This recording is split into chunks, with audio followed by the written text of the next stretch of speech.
All right, all right. Good evening, everyone. This is Honest Hour.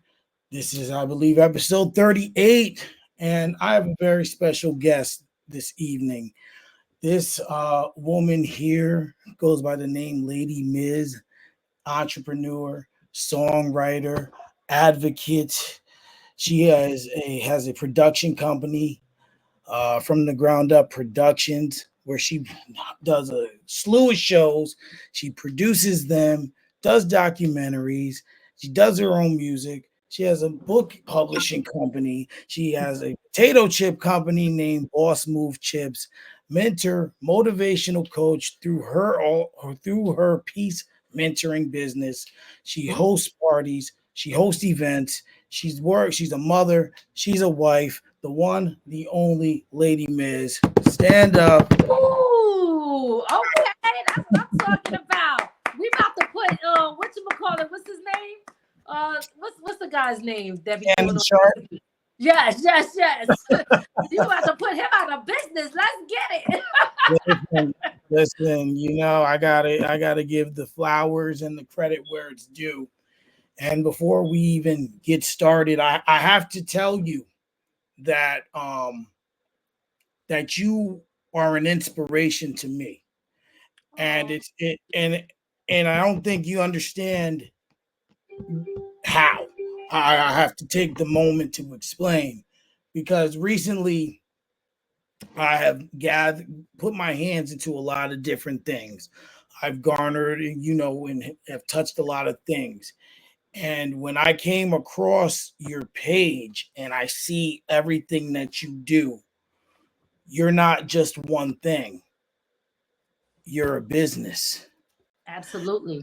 You are a business. You are a person who dwindles in everything. And if you're gonna do something, you're gonna put your mind to it and do it 100%.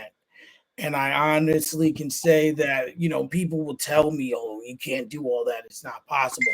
You're living proof that it is possible. You're Mm, living proof that I'm sure, and we'll get into it, that you had to bust your ass to get to this point. You had to work long hours on a regular 9 to 5 to be able to put yourself into a position, utilize, have a great loving partner to help you see through the way and raise kids, and to do all this and to have the websites and to have all the success. It is an inspiration and an honor, because I did not believe that becoming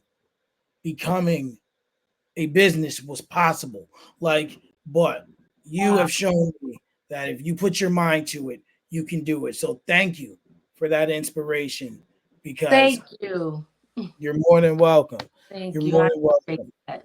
Well, I'm glad. Absolutely. Listen, I'm glad that I was able to do that. That also lets me know, you know what? Um, that I'm doing something right too. Because I mean, what good is it if you're not inspiring others, right? And putting that out there. That's what it's about, because people inspired me. So, that's what it's about. So I appreciate the love. Absolutely, absolutely. Um, so we're just going. Well, first of all, how are you tonight? Most importantly, I am doing great. Just ran an episode interview on my production company from the ground up with Mike C. And busy day. I'm always working. Right now, I'm in the process of setting up a new spot. I'm halfway there for okay. for my podcast. I need a designated spot. I was kind of like here, there, and there, but now I'm like I gotta have this spot. So now I gotta get my sign. I'm just doing a lot of things as usual, but I'm good. I'm alive. I'm breathing. Healthy as I could get. So I'm doing great. All right, that's great to hear it. Um, I try to keep this show under an hour and a half. Doesn't always work that way, and just for the sense of myself, well, we're gonna do our best to do that. Um, Okay. like I said, there's a lot of I'm gonna show you. This is page one. This is page two. Oh wow. And this Okay. is a game that I play. Like I said, I'm very, very thorough with by like one person asked if I was a private investigator.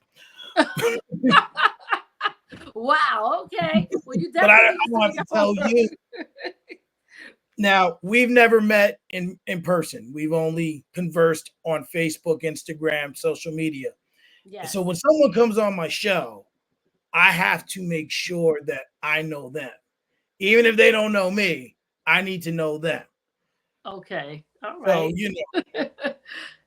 so obviously I have read through, looking through everything. You're originally from Philadelphia. Yes. What Yes.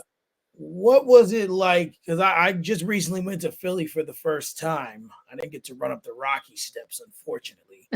But Well, that's the safe part if you're over there. yeah, when we went to Pat's and Geno's, I didn't feel too safe there. Oh, not Gino's is all right though. But I mean, yeah, that's when you start tapping a little bit into the hood a little bit. Yeah. So what were your experiences like growing up in Philadelphia? Ooh. Um, Look, I wrote a book, Broken Then Healed. So you can get all of my experiences there. But what I want to tell you is that I learned a lot of great things. I start there because I didn't growing up, even though I'm not saying that these things didn't exist because they did, I was never exposed to like racism and understanding the difference between like if someone is white or black or Haitian or Jamaican or black American or African or Italian. It didn't even like it would people were just people to me, and I was around all different types of people. So growing up for me, I just seen, and I was young, right? So everybody, it was just a great neighborhood. Like I could go to my neighbor's house and not have to worry. I knew my neighbors. The block was a family, and it was a real community. So I got to experience that and the love. I got to learn about loyalty. I got a lot of characteristics that is still in me now that I have to say I don't see in today's time. I don't Mm, see it as much. So I got to really learn, certain things that I still carry with me today. So of course there were struggles. I had my struggles, We're talking, listen, I was born 77. So, okay. in early 80s, right? So in the 80s, I'm still an 80s baby, right? So Absolutely. so yeah, it definitely was you had some struggles, but I still, even to this day, I still love Philadelphia. My mom was there. My dad is still there. My brothers is still there. My grandparents on my dad's side, they passed away, but they were there. And then I ended up later on meeting like other family, other cousins that I never knew there. But Wow. it was great. And Okay. with the struggles. Absolutely. Did you eat a lot of cheesesteaks? Of course, cheesesteaks. And listen, first of all, I didn't even know that here that they were called what are they called here? Because I didn't forgot. We call them hoagies. They're Yeah, called Philly hoagies. Yeah, cheesesteaks. yeah, Yeah. y'all call them like no, but this that's different. So you got you guys here, us, because I'm here now. We have heroes here, right? Yeah. The heroes. We call them hoagies in Philly. And then the cheesesteak is the cheesesteak. I mean, that's just that. You know what I mean? Y'all call them Oh, cheesesteaks here, but listen, it's definitely like it's good. That's all I oh gotta yeah. say. Yeah. There's a major difference between here and there. That's for sure.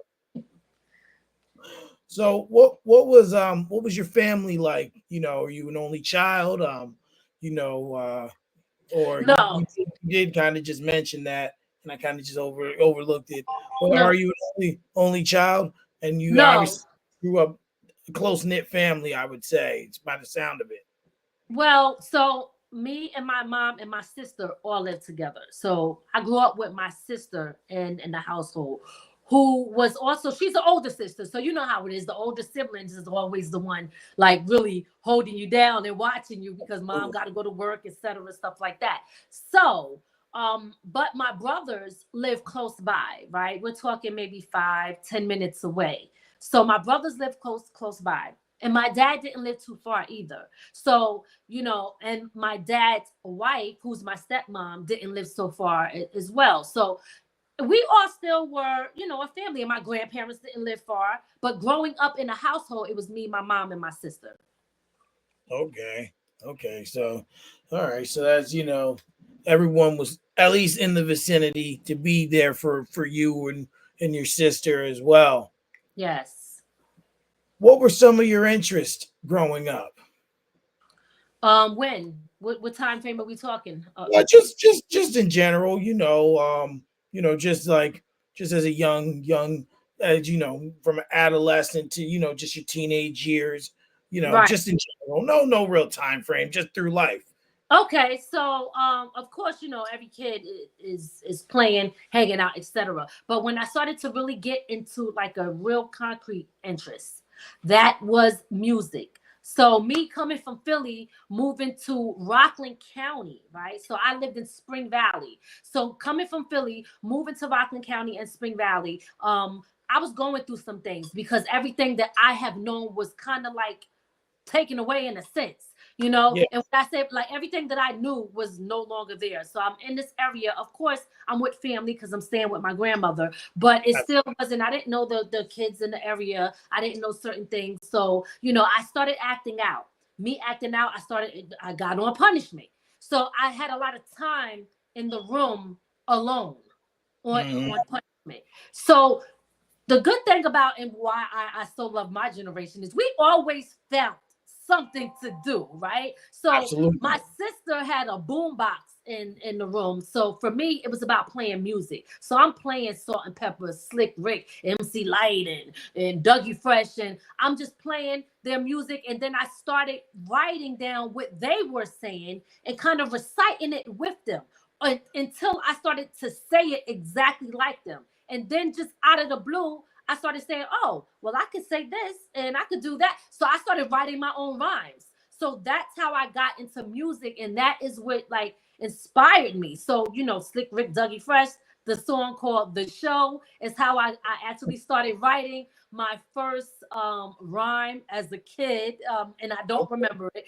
I just know that at that moment I enjoyed it so much that that is all I wanted to do. So I really didn't care about really hanging out. If I was in that room by myself, it was about writing rhymes and listening to music. So that became everything for me. Mm. And it's funny because I sometimes think that the guests be knowing where I'm going because that's where the interview was going, right? That was like my next set of questions. What's funny is the first time that I actually seen you was on a cipher from my buddy John Eldred. Oh yes. That was the very first time that I seen you, and I was Hmm. just like, it was all women, and I was just Yes. like a bunch of spitters a few years back, and um, I was listening to your music recently. I tell you, I hope more's coming because you definitely got the hip hop in you for sure. Thank you, thank you. It is actually. I'm working on new music now. Okay, okay.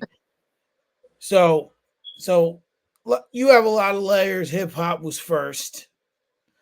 Outside of the few people that you named, who were some of the other people you were listening to, or that you took a liking to at that time? Oh God, it's hard to MC. I said MC Light, Queen Latifah, De La Soul, Eric B and Rakim. Um, I mean, you're talking that time frame. Cool G Rap, uh, EPMD, K Solo, Redman. You name it. All of the pioneers, the MC Shans, the Nice and Smooths. You know, Yeah, I could go on and on and on for days. But the thing is with me, I love music so much that I listen to everyone. You know how you hear people be like they make fun of certain people. Well, yeah, I didn't do that because I really enjoy the art of it, right? So, for example, like somebody might make fun of Vanilla Ice, but I listen to Vanilla Ice, you at and least, yeah, yeah, yeah, like, you know at what I'm least saying? give Like it y'all a shot. listen, huh? At least give it a shot, right? Listen, I listen to everything because I just, like I said, I love music and I really, really appreciated the diversity and I appreciated people's art. So, yeah, I mean, I'm talking about everybody from that time. And not even just see, I'm talking about hip hop because that's what I do and that's what really sparked my interest for me to get into it. But I also enjoyed the old school music. I also enjoyed the R&B. Like people would be shocked to know some of the music that I listen to or know. And they'd be like, "You listen to that?" Like, "Yeah, I'm giving that a shot. I want to see what it's about because Right. who knows?" Absolutely. Well, that sounds like a perfect transition to this game. I didn't have enough time to do R&B, but I don't know if you've ever tapped in or seen a reel. I do this game called Honest Picks. About 90% of the guests hate it. I give you two options. You pick which one based on personal preference. Doesn't that Okay. there's just personal preference. So you have three categories. We Okay. have we have male hip hop, female hip hop, and hip hop groups. Is there any specific one you'd like to start with? Let's start with hip hop. We already there. Okay, okay. All right, so first one, oh, drop the book. First one, Tupac or DMX? Oh man, that's a hard one. I love them both. Ooh, that's hard. But I'm gonna have to go with Tupac, Okay, even though okay, I love DMX. And let me explain why. okay. Because w- for me, it's always bigger than the music. Mm-hmm. Okay, so it's also about what they represented, what they stood for, what type of what were they trying to do? Like I know his mom and what she represented. You know what I mean? And I'm not Panthers. talking about during her struggles. I'm talking about during standing up for something. And he always wanted to really, but it's funny because kind of DMX was the same way. So that is really a hard one because I really love DMX too, and RIP to both of them. But with Tupac, when he just stood up and was fighting for a lot of things, I really, really respected that as well. His message. So, yeah. Absolutely. You can't go wrong with either one. To me, Rock Yes. Rakim or KRS-One. Look, now you trying to get my husband mad at me because he's from the Bronx and he's from where KRS-One is from, right? But listen, both of them are super fire. I don't even know how you putting them into the same category because I mean, Rakim is about bars and it's Rakim. You know what I mean? Yeah, Actually, we just seen him. We just seen him. MC Light, Big Daddy Kane. Who else? MC Light, Big Daddy Kane. I feel like I'm missing somebody. The other day, but what I liked about KRS-One is the fact that he was also super dope, but I also loved his teaching, his absolutely. message. That one is so hard. But if I was going to put on something right now and I had a choice to pick, I probably would go for Rakim first. Okay. Sorry, my husband Ray. I'm sorry. I know the Bronx. I know it. But I would, because that's where But I love KRS-One too. Yeah, it's not easy. I don't make these easy. I just some people just get so stressed. I just can't help but laugh. Yeah, that was hard. That's hard. Big Daddy Kane or LL Cool J. Oh my God. Jesus Christ. I can't pick. That one is a tie for me. It's a Okay, tie. It's a you can tie. say both. You can Yeah. say Well, both. if I could have said both, you should have told me that from the beginning. I would have been saying both the whole time. So yeah, that one, oh God, like I don't know because I absolutely love both of them. I can't yeah, that one I wouldn't know what to pick. I'll be playing both. Common or most deaf. Ooh. Now, see, that's a good one because they're both kind of, you know what I mean? They're You kind of in the same, same. right, yes. But I have to say, I know more of Common songs than I do Most Def, so I'm gonna have to go with Common. Okay. Ghostface Killer or Method Man? Ooh, You sounds I'm like these are sorry to maybe. the woo. You know what I'm saying? Wait, hold on. It's gonna be Meth for me. It's gonna be Method Man for me. Yeah, Okay. but that's a hard one. But yeah, it's Meth. Definitely Method Man. The Method man. Man. Andre 3000 or Black Thought? Ooh, Black Thought. Black Thought. Black Yeah. Thought.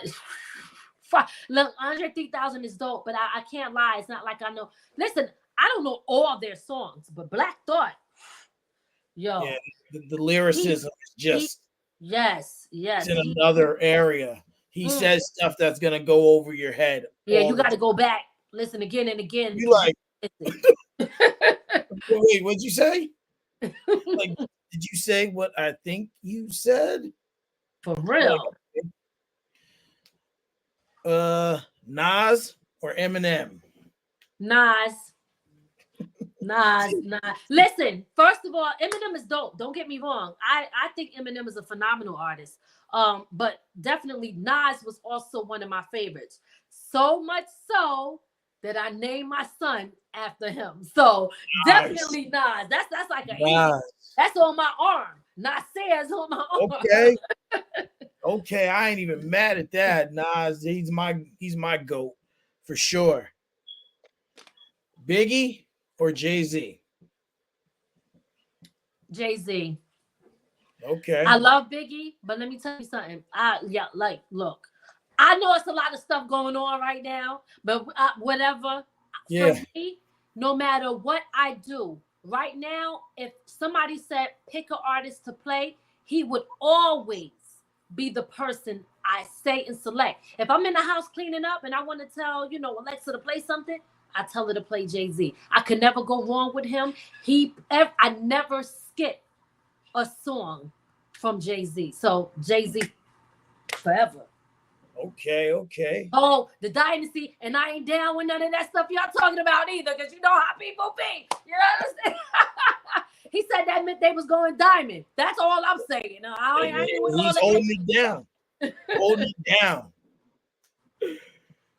Rick Ross or Kanye West? Kanye West. Like, I really like that crazy guy. Kanye West is phenomenal. He is talented. I like what he stands for. I know that he does not deliver a message, and sometimes he sounds like he's off the wall, but I understand where he's coming from, right? So, Yeah.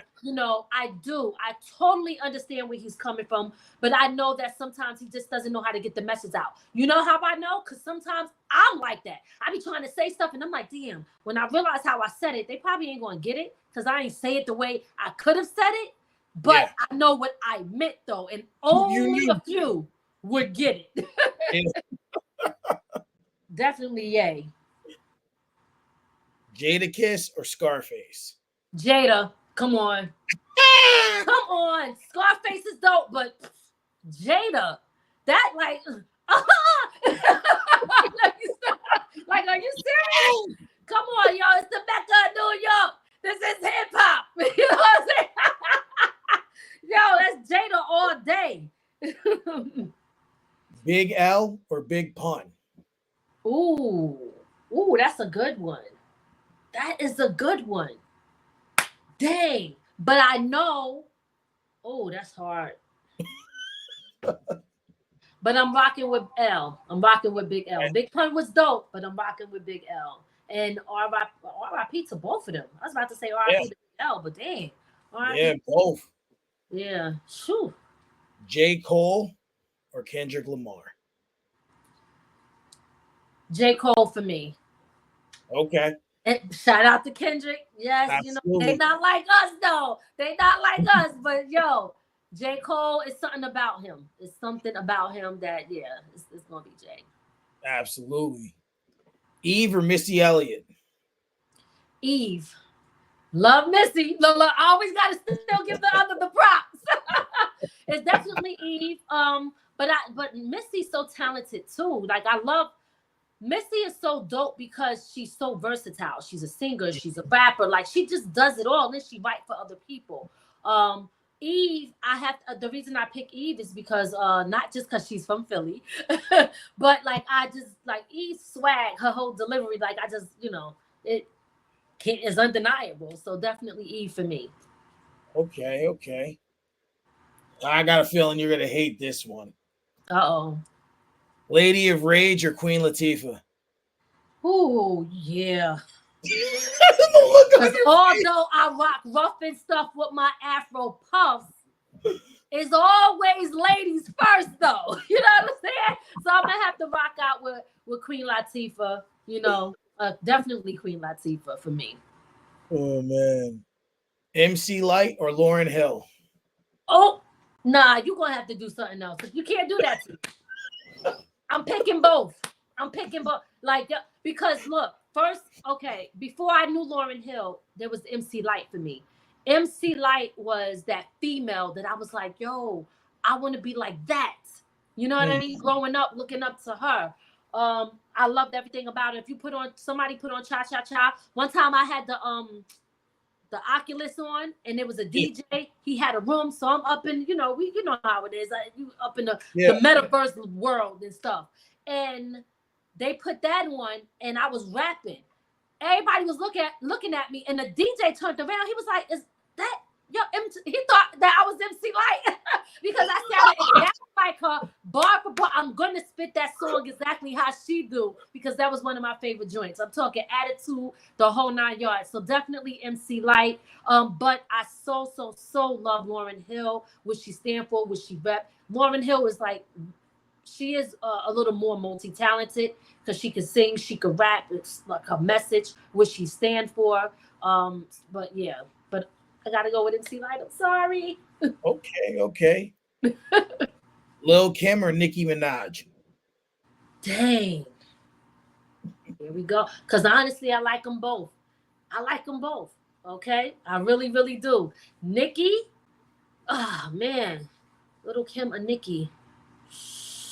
I can't. I have to get. That's an equal one for me. I like both of them. Foxy Brown or Trina? Uh, I gotta go with Foxy. Trina's dope, but I don't know too much of her music. I know a couple of her songs, which I like. But Foxy, like that's New York. You know what I'm saying? And That's Foxy's dope and her bars. I don't know if she wrote them or not because I know a lot of people be like, she ain't write it. I don't care. When I first heard Foxy, I was like, I thought it was a little kid, like a boy. I was like, the way, like, who her was voice just is flowing deep. like that? Yeah, and she just had that, I was like, damn. And then when I found out it was a female, I was like, yo, she killing it. Foxy for sure. Rhapsody or Remy Ma? Okay, so here's where it gets embarrassing for me. Uh-oh. Because I should know this, right? See, I know Rhapsody, but I don't know her like I know Remy. But I do know that she has a great message.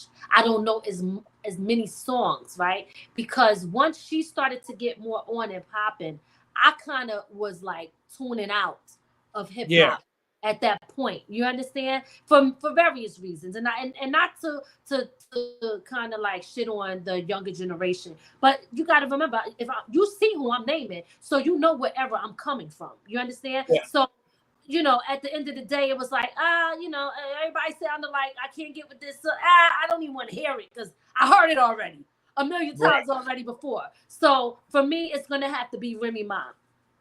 Okay, okay. My thing is with the female, I feel like females they don't get the equivalent to the males, right? Mm-hmm. And I think it's like that in any, sport, just anything, right? Right. But I think for Rhapsody, she's kind of carving a lane that's different. Like, she's got a little bit of the new school, but you can hear that she listened to those people, MC Light, Queen Latifah. You can hear that in what she's conveying.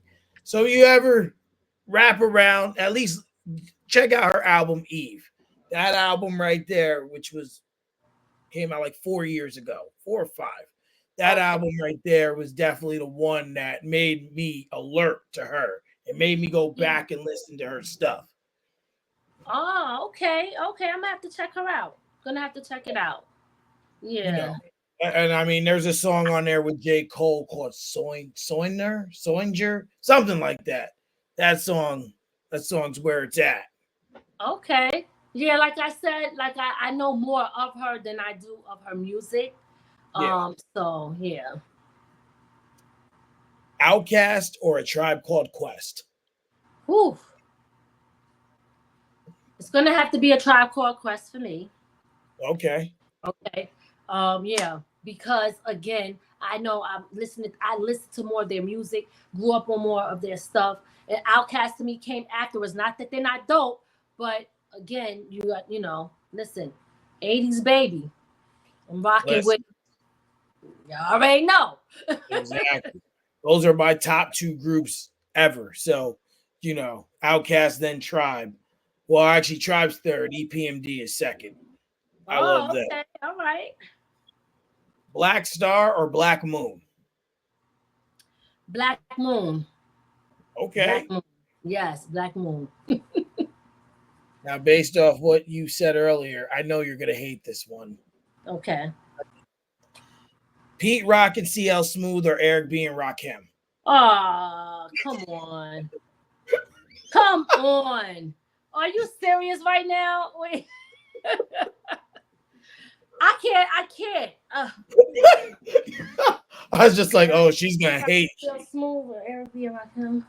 And I changed it. Because originally I had Pete Rock and CL Smooth with Brand Nubian. I'm like, so this one looks a little worse. Let's change it. I can't pick. I'm gonna have to say both. She said I can't pick. Slum Village or Clips? Uh-oh. See, I don't know Slum Village like that.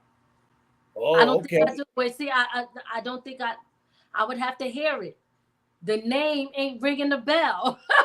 The name ain't ringing the bell. So, So and Clip I know of, but don't listen to as much. So, Okay. Fair enough. Yeah. Fair enough. The Far Side or the Ghetto Boys? I know the Ghetto Boys more. So Okay. I'm going with who I know more. Okay, fair enough. EPMD or Mob Deep? Oh man.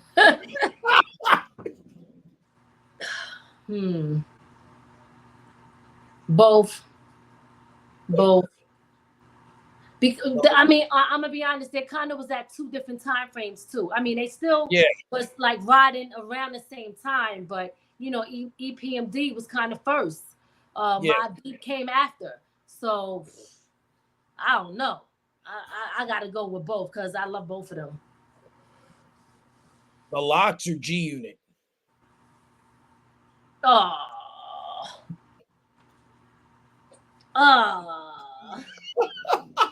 the Locks of G. He looks stressed.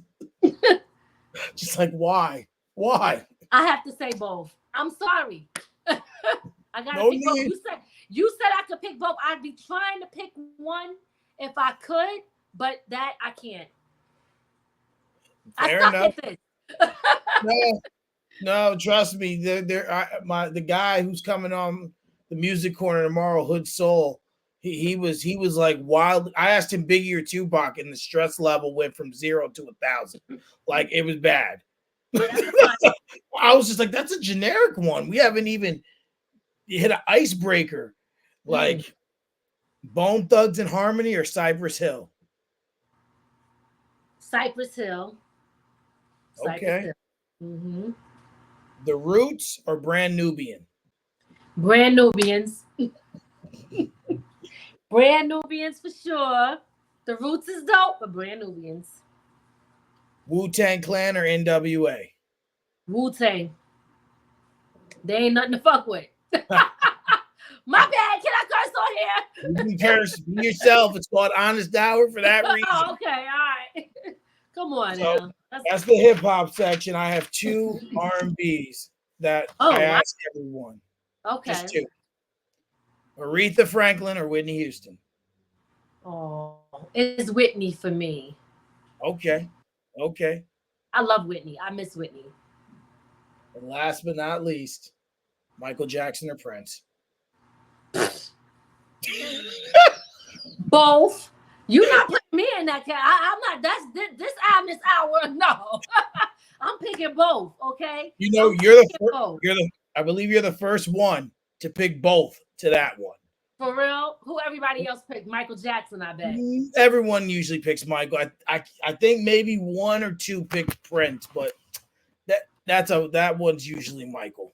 Yeah. Nah. I like both of them, and they both were neck to neck. But I mean, yeah, some people would say, well, Michael Jackson was made more popular, more out there, had more stuff. But I really like Prince a lot too, so he was talented and he played, the instrument. So, and the only man who can wear high heels and take your woman. Yo, that's a whole nother topic. That's a whole nother topic. That's a fact, though. Wear high heels and take your woman. Yep. So you said there will be more music.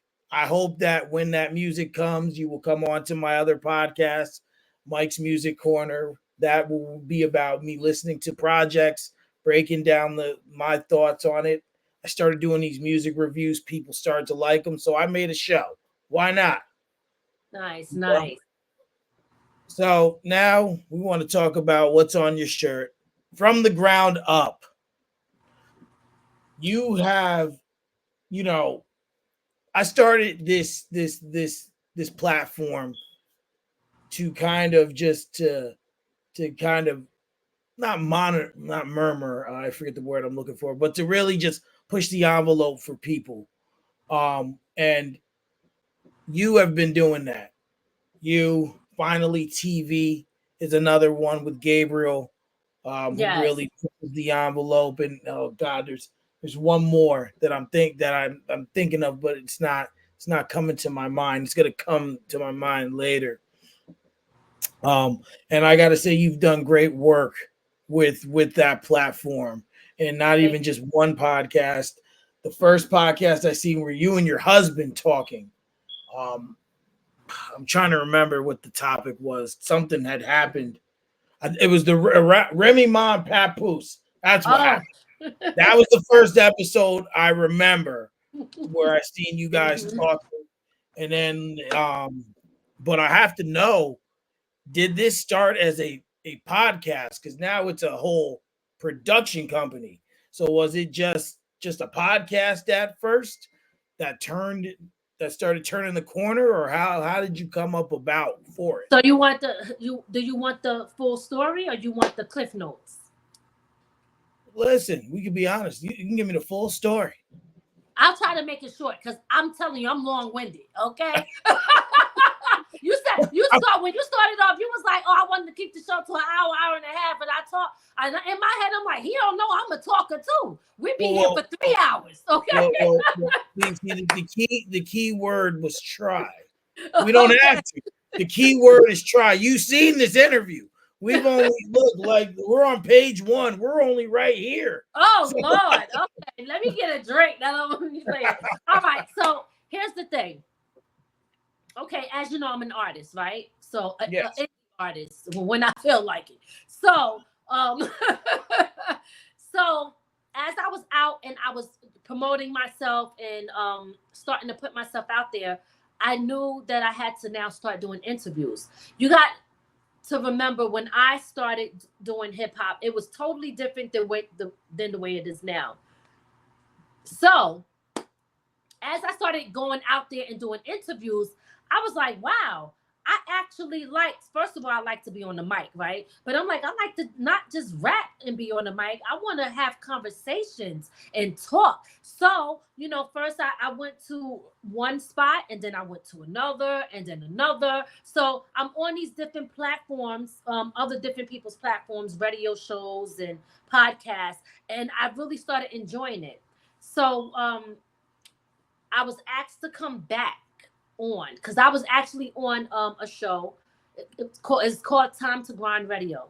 I was asked to come back on there, and that's a Newark radio station, indie Newark radio station. So I was on there, and I was like, oh, they like how I was, and they said come on back. So I came back, and I was co-hosting. So I started doing that, and I started to learn certain things by being on there, and I was like, wow, this is dope. It looked, I mean, he does it on a higher level, and I'm going to say that because he's been doing it for a while.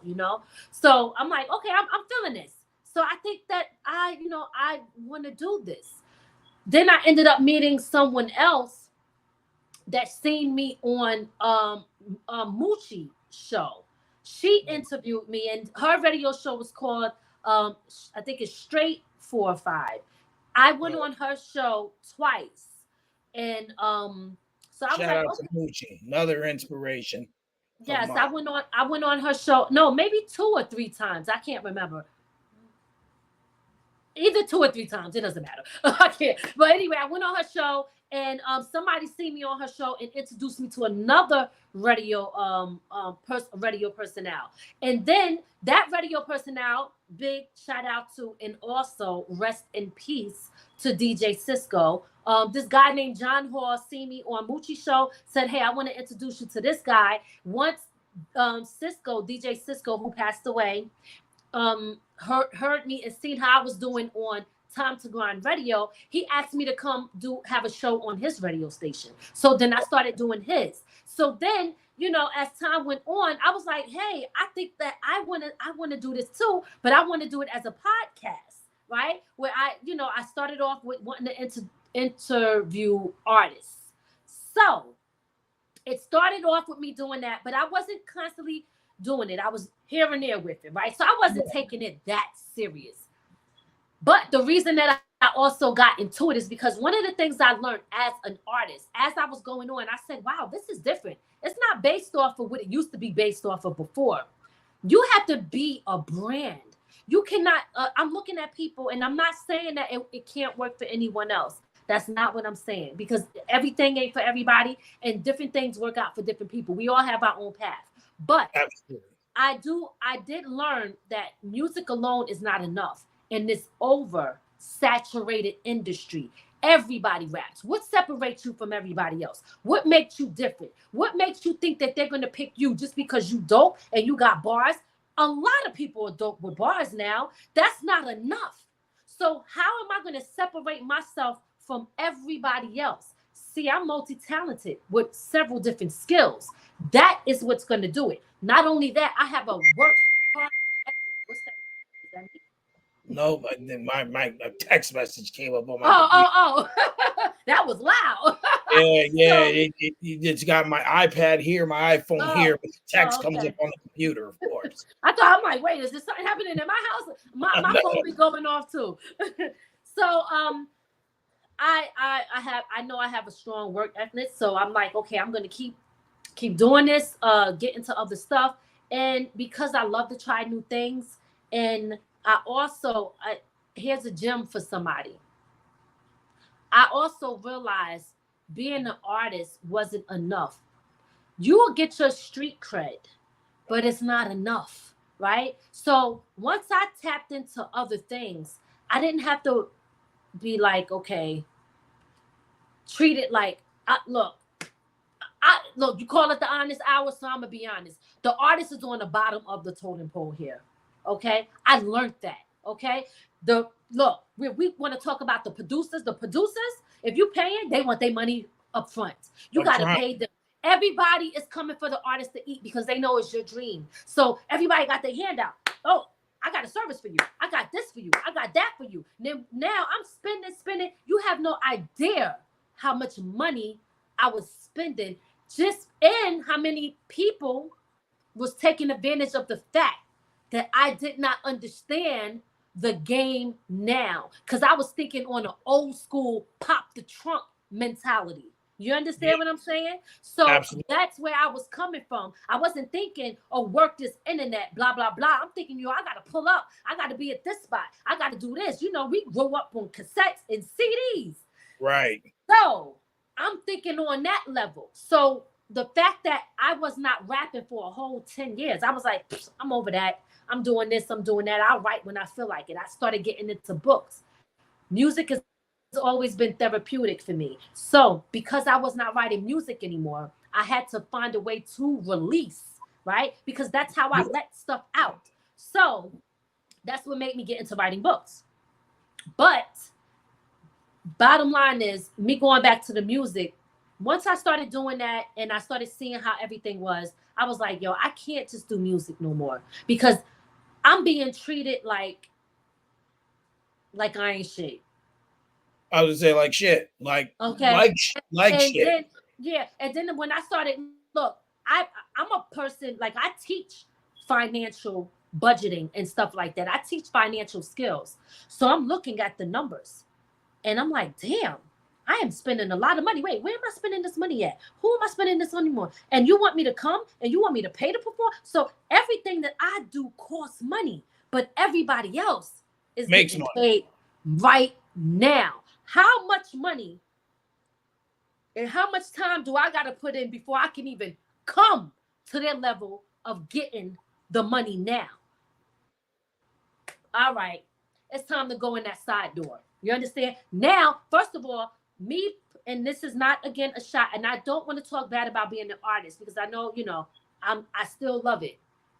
But I when I put a break on that, I was able to do so much and accomplish so much more, and I was able to put my money into things that really matter. So now I'm putting myself in situations. I'm in entrepreneur groups. I'm putting myself around different type of people, all different type of diversity and things like that, diversifying my freaking crowd to learn different things, because Absolutely.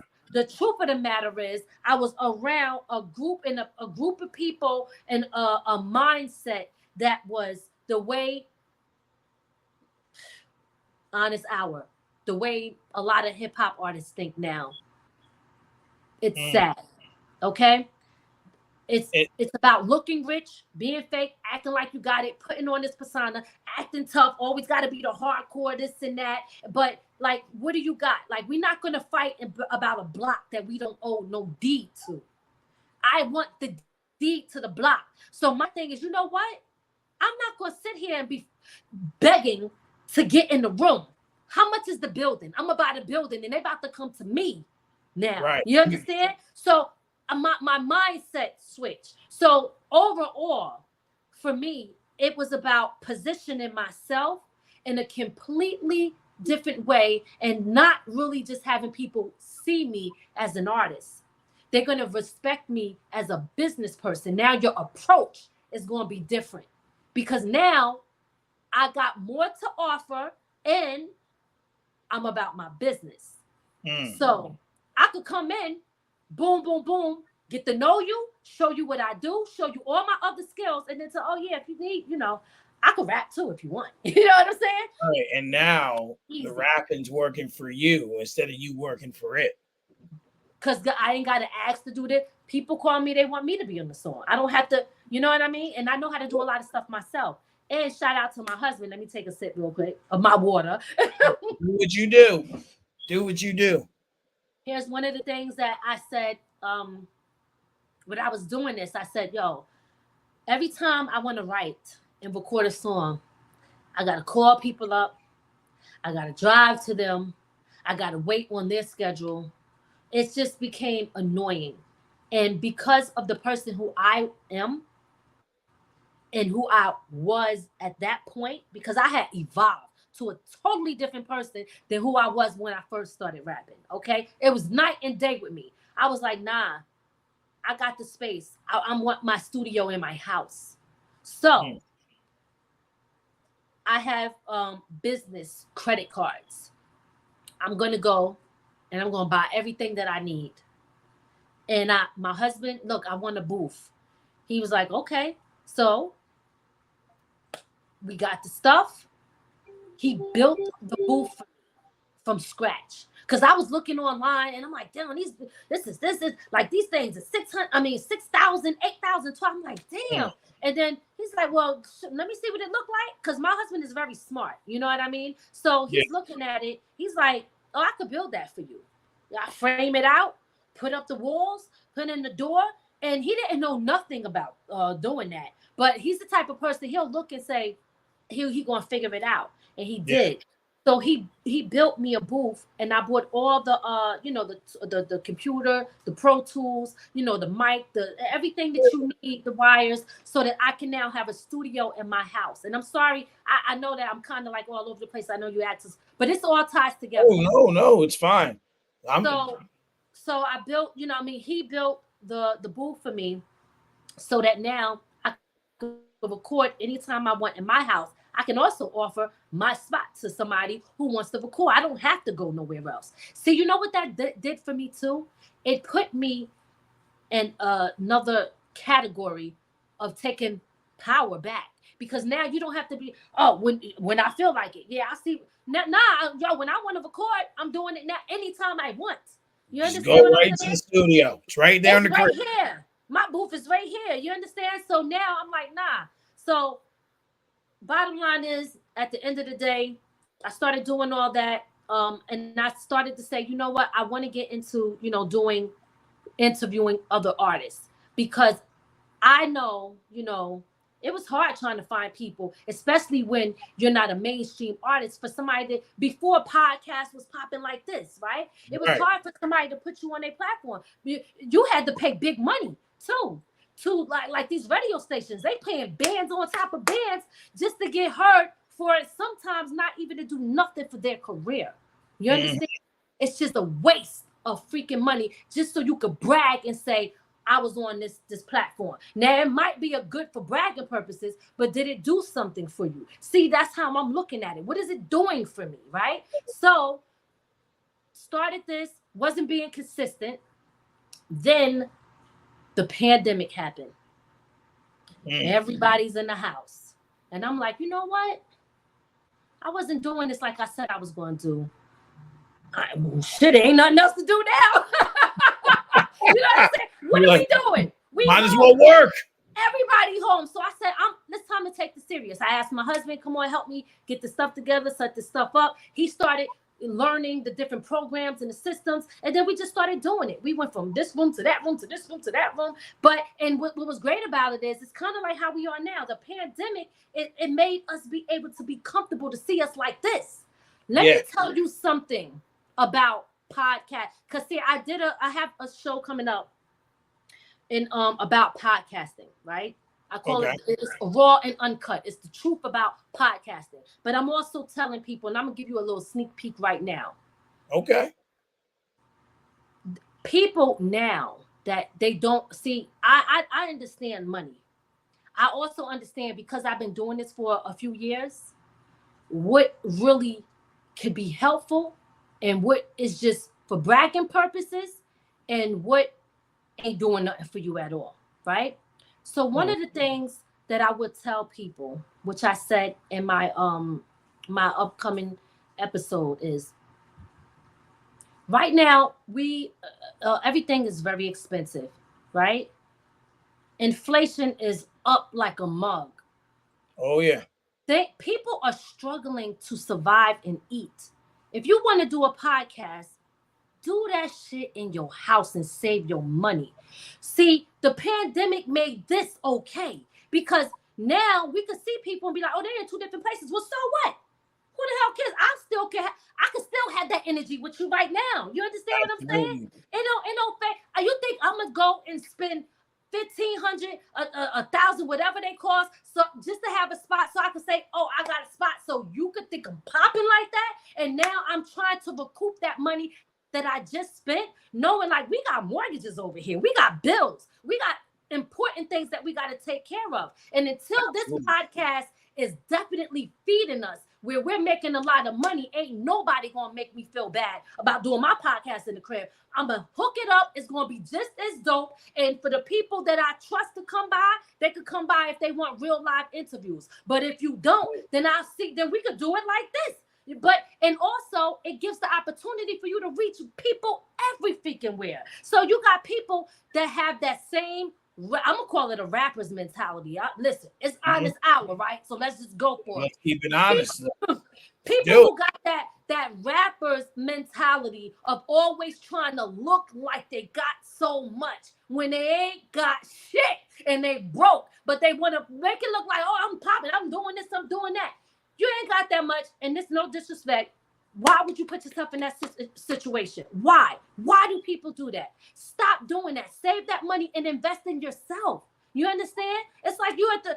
I'm not freaking buying a bottle for $500 at a table in a club when I could get that same bottle for $40 if I really wanted to turn up. Absolutely. Like, the mindset of people, you know, but they buy fake numbers, all types of shit. Like, I'm not doing it. Here's the thing. Let me tell you something. I learned it don't matter. See, those fake numbers is not good. People know. People know when you buying bots. All you gotta do is click on the account and look at the thing, and you can see that they ain't even real accounts. But then they'll try to shit on you because you ain't got that many numbers. I don't give a damn if I got 5. That's 5 real ones that you ain't got. You know what I'm saying? That's 5 real ones versus your 100 bots that you bought, that you spent money on. And then you're going to try to come look down on me because my numbers don't look like your fake numbers. And now it takes us back to what? Living the facade, that fake lifestyle. I'm not trying to front for nobody. My podcast going to stay in I got the space. I got everything I need right here. I don't need to go out and spend no extra money just to try to look a certain way. Oops, sorry about that. You ain't tell me I turned up. No. I just letting you go. Look. Yeah, I'm not doing that. So bottom line is, once I started to get into the podcast, and sorry, because I told you it was going to be a long story. You good. Once I started getting into the podcast, and people started to, you know, like my personality and things like that, they started asking me to do other stuff. And then one thing turned into another. And then all you need is the right people to see you. And then it opens up doors for you. So I really got lucky even to have a lot of the people that I grew up with listening to on my platform. Like, a lot of people have to pay for that. I didn't.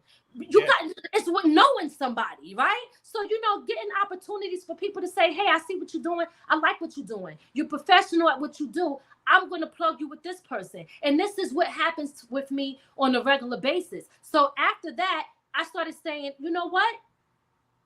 Yo, let's go to these events. Let's do this live. So now, you know, we're going to have to do it for free too, because the value is not always in money.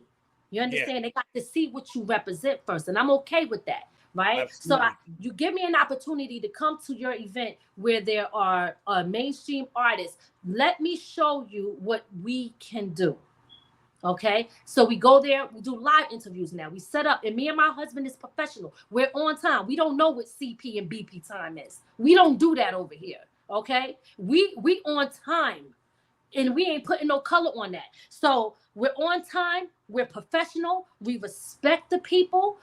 We get fast turnaround for you know, what we do is we take an event and we capture the moments. You know, me and my husband do most of the recording. I do the interviews and I do some B-roll, right? And then after that, I take all the footage and I go through all of everything, which means I'm working after the event, right? So I'm going through the footage, I'm editing, I'm doing stuff, I'm taking the best clips, and then I'm putting everything together to recap the night, to show them this is what this event was like, so that they can use that to promote, so other people want to come to their parties, so they know it's popping like that, right? And I'm interviewing, so everything is on a high class level when we working over here. So that's when I'm like, you know what? Okay, here's the thing. We're bigger than just being a podcast. We are a production company. And I didn't even know that that is what I wanted when I gave it that name. When I said From the Ground Up Productions, something told me to just call it that. But now I understand why. It was because I wanted to produce different stuff. I want to, the productions of our show, the productions of someone's event. I want to get into um, film and short films, right? So Yeah. From the Ground Up is just the umbrella, but underneath that is so much more. You know, my daughter does pictures and she does modeling. It's so many different things, you know? So again, From the Ground Up started from me just as a rapper, learning in the process, then starting to get into other things where I'm like, okay, now this is what we got to do. And here's the thing, when I started searching, I'm like, oh, I got to trademark the name. Because when I looked, I said, somebody's used that name before. Oh, God, but because you might think that you're the only one. It's probably 10 other people or hundreds thinking just like you right now, right? You'll be Yeah. surprised if you go search for something that you thought you came up with and somebody already using it. But they wasn't. I was able to get it, not in this field. And I said, I need to own this. I need to own it. So I trademarked the name. I put my husband down as I think a business manager or something. I can't remember. And I said, you know what? Now that we're doing this, I want to do other shows up underneath here. But let me tell you this. My daughter helped me. Big shout out to my daughter and my son. Shout my out to daughter, them. my daughter Shout out helped to me. the whole family. Yes. She helped me because I always I have so many ideas, right? So many ideas. And I was like, I'm gonna do this show. I'm gonna do that show. I'm gonna do this show. And then she's like, instead of creating all these new shows, just have, you know, everything under From the Ground Up. And each one is a different segment of the show. So you got Hood Court, right? Everything is based off of the code of the streets. Somebody stole that from me. But they stole it because I wanted to go trademark it, and I see, and then they sent it to me as like, ha ha, look what I did. You know what I mean? This it's a grimy. Listen, the internet Grimy is grimy. business. But you know what? Hats off to them. I don't even care because they ain't even doing nothing with it. You don't have my vision, and I understand the business. If I didn't trademark it, oh well, I just lose out. But it don't mean I can't still do it. Right. You You could just understand? you could rename it something else at that point, or just It's still going to be Hood Court because I don't even think they're going to do nothing with it. You understand? People sometimes they want to rush to try to do people dirty, but you got to be dedicated and you got to be 10 toes down in this game. So I know what it takes. So when somebody do something just based off of they trying to one up on you and it's not coming from the heart, it ain't gonna work out anyway. You know what I'm saying? So it don't exactly. even matter. So I'm like, whatever. But then I'm like, okay, we got the Hood Court, we got the Imperfect Marriage, and we have Talk Therapy. Those are all of the shows under From the Ground Up. And From the Ground Up itself is still the original interviewing different creators of all things, whether it's music, entrepreneurs, you know, other podcasters, stuff like that. So definitely what you see here From the Ground Up, productions is the business, is the umbrella, and underneath that we do various things. So look at that long story that I just gave you. It was a lot. Let me Well, drink my water. here's the beauty of it. Even though that story was long, you answered 6 questions. Oh shoot! Okay, see how that worked. So I wanted to touch on something that you Mhm. had said about the money aspect because I'm in that weird moment now. I have a certain artist that I've been trying to interview. There's a few people who I've been trying to get on the show. They're very busy schedules, and I understand. But one artist in particular told me he wants to do an in live interview, and it's kind of like that aspect of the money, right? You know, Mhm. he's got the space. He said we can use it, but still the production's going to cost me money, regardless. And from that, it's like, you know, to me, it's like, and I love the guy, love his music, you know, but to me, it's like, what's it going to do for me? How does it help me elevate? Right?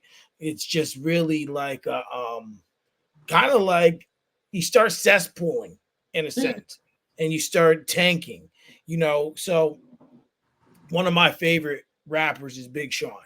Like Like no one can tell me anything bad about that man. I'm a sucker for lyrics. His lyricism is top notch to me. I don't care what no one says. You can Okay. put in the current landscape of rap, I will put Big Sean ahead of Kendrick Lamar. People think I'm nuts, but for me, he's ahead of Kendrick Lamar. To each his own. Nah, you gotta You know, what you like. it's Yeah, that's what it's it's about. J. Cole, Big Sean, Kendrick Lamar for me. And he has this song on his new album called A Million Pieces. And I think you'll resonate with what this one bar. He says, I used to want to be a millionaire for shit like a million reasons. And then it came with a million leeches that want that many pieces.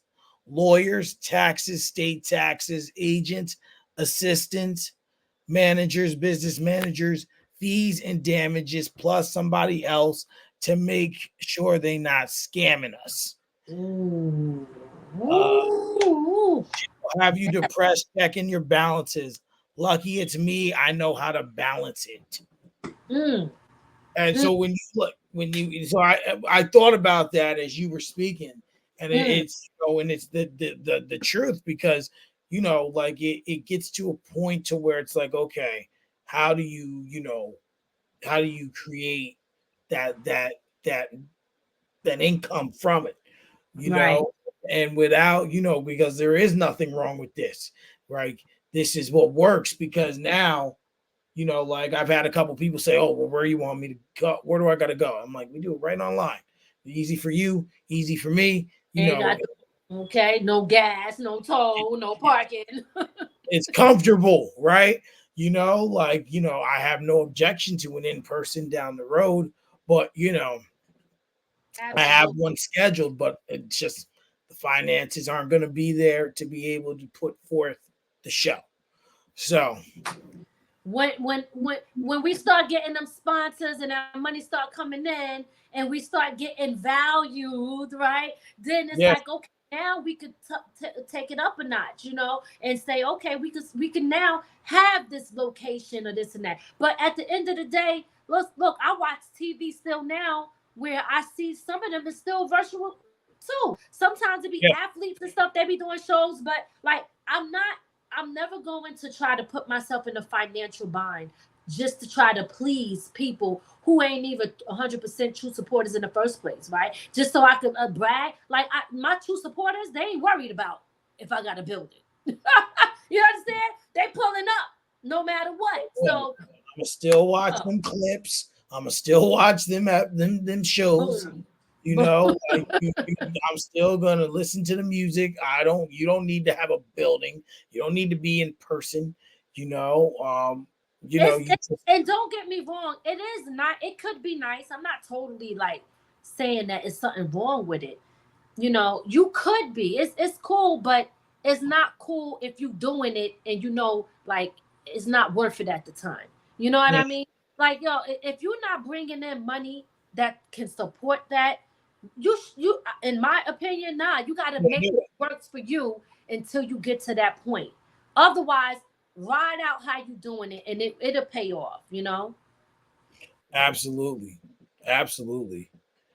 So I want to know, and shout out to your husband Ray. I know he's watching. Yeah. Um, and I see the beauty in your marriage. I was, just like I said, I just kind of looked through everything. But how important is it to have your husband with you as part of this journey? And really take a big role because like my wife's very, very supportive of everything I do. But she's kind of does her thing, right? But to have that person on that journey says, okay, you just like you said, you wanted a booth, he built the booth, you incorporate him into your shows. How important is that for you?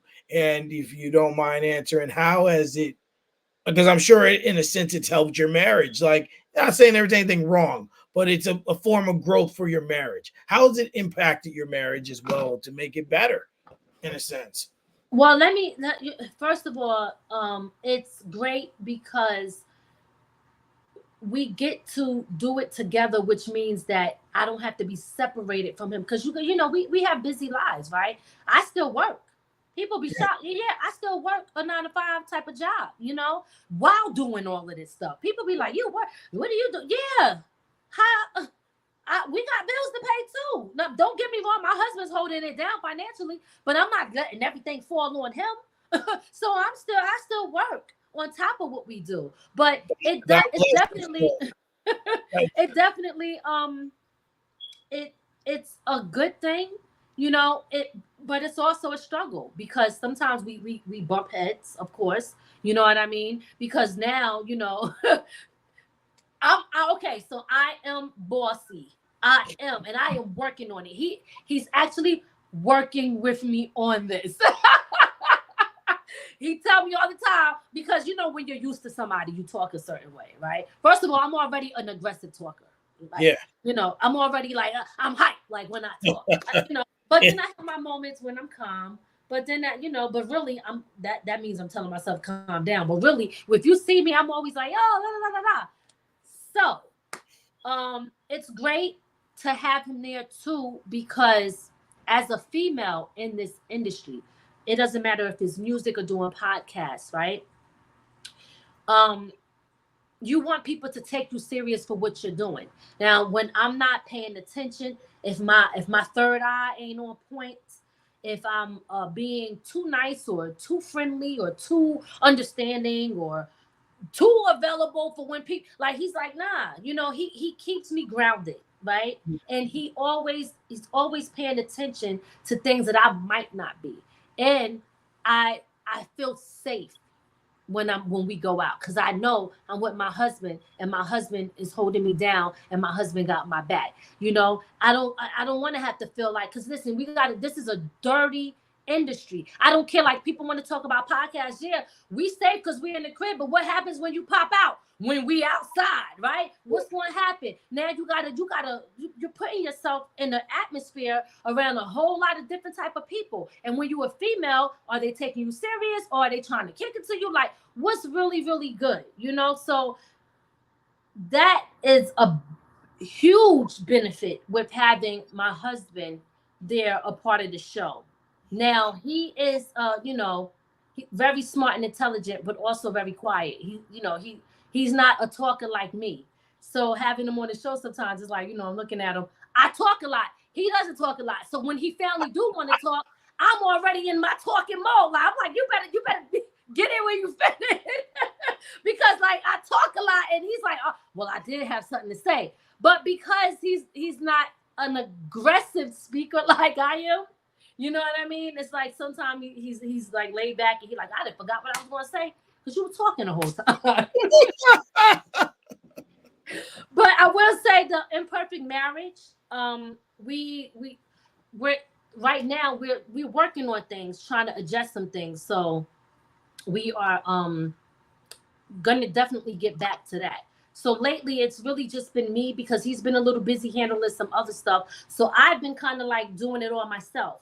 Um, which is cool, I don't have a problem with it, but I would like for us to get back to especially our imperfect marriage show because I think that that's so important, to show people, look, husband and wife working together. We're going to talk about the things, and we do talk about the things that we go through as a married couple, we go through as working together, we go through as parents, and that marriage is okay, even if it's not perfect, because there's no such thing. That's why it's called the imperfect, which is I'm perfect marriage, right? It's okay.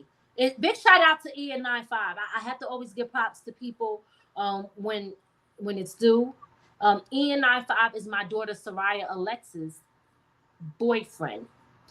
I was trying to come up with a name for that show and I was struggling and I was like, marriage something, but I needed to represent that we're talking about us, but we're not perfect. And he actually gave me that name. And I was like, wow. I said, and then the way he broke it down, he was like, it's like but you put it in the parentheses and then perfect. So, because everybody think they're perfect in a marriage. When you're going through stuff, you always want to act like, well, you're pointing out the flaws of what somebody else did because you think that you're right all the time, right? We always do that, right? But Yep. it's imperfect. We're all, none of us is perfect. You know what I mean? So we wanted to talk about those things, talk about the struggles and, talk about having a blended family, talk about all of that stuff, with the things that we go through, but also showing people like, no, we've been together for years. How many years we been together? He's sitting right here. Look. We've been together for 19 years. Look. Almost 20.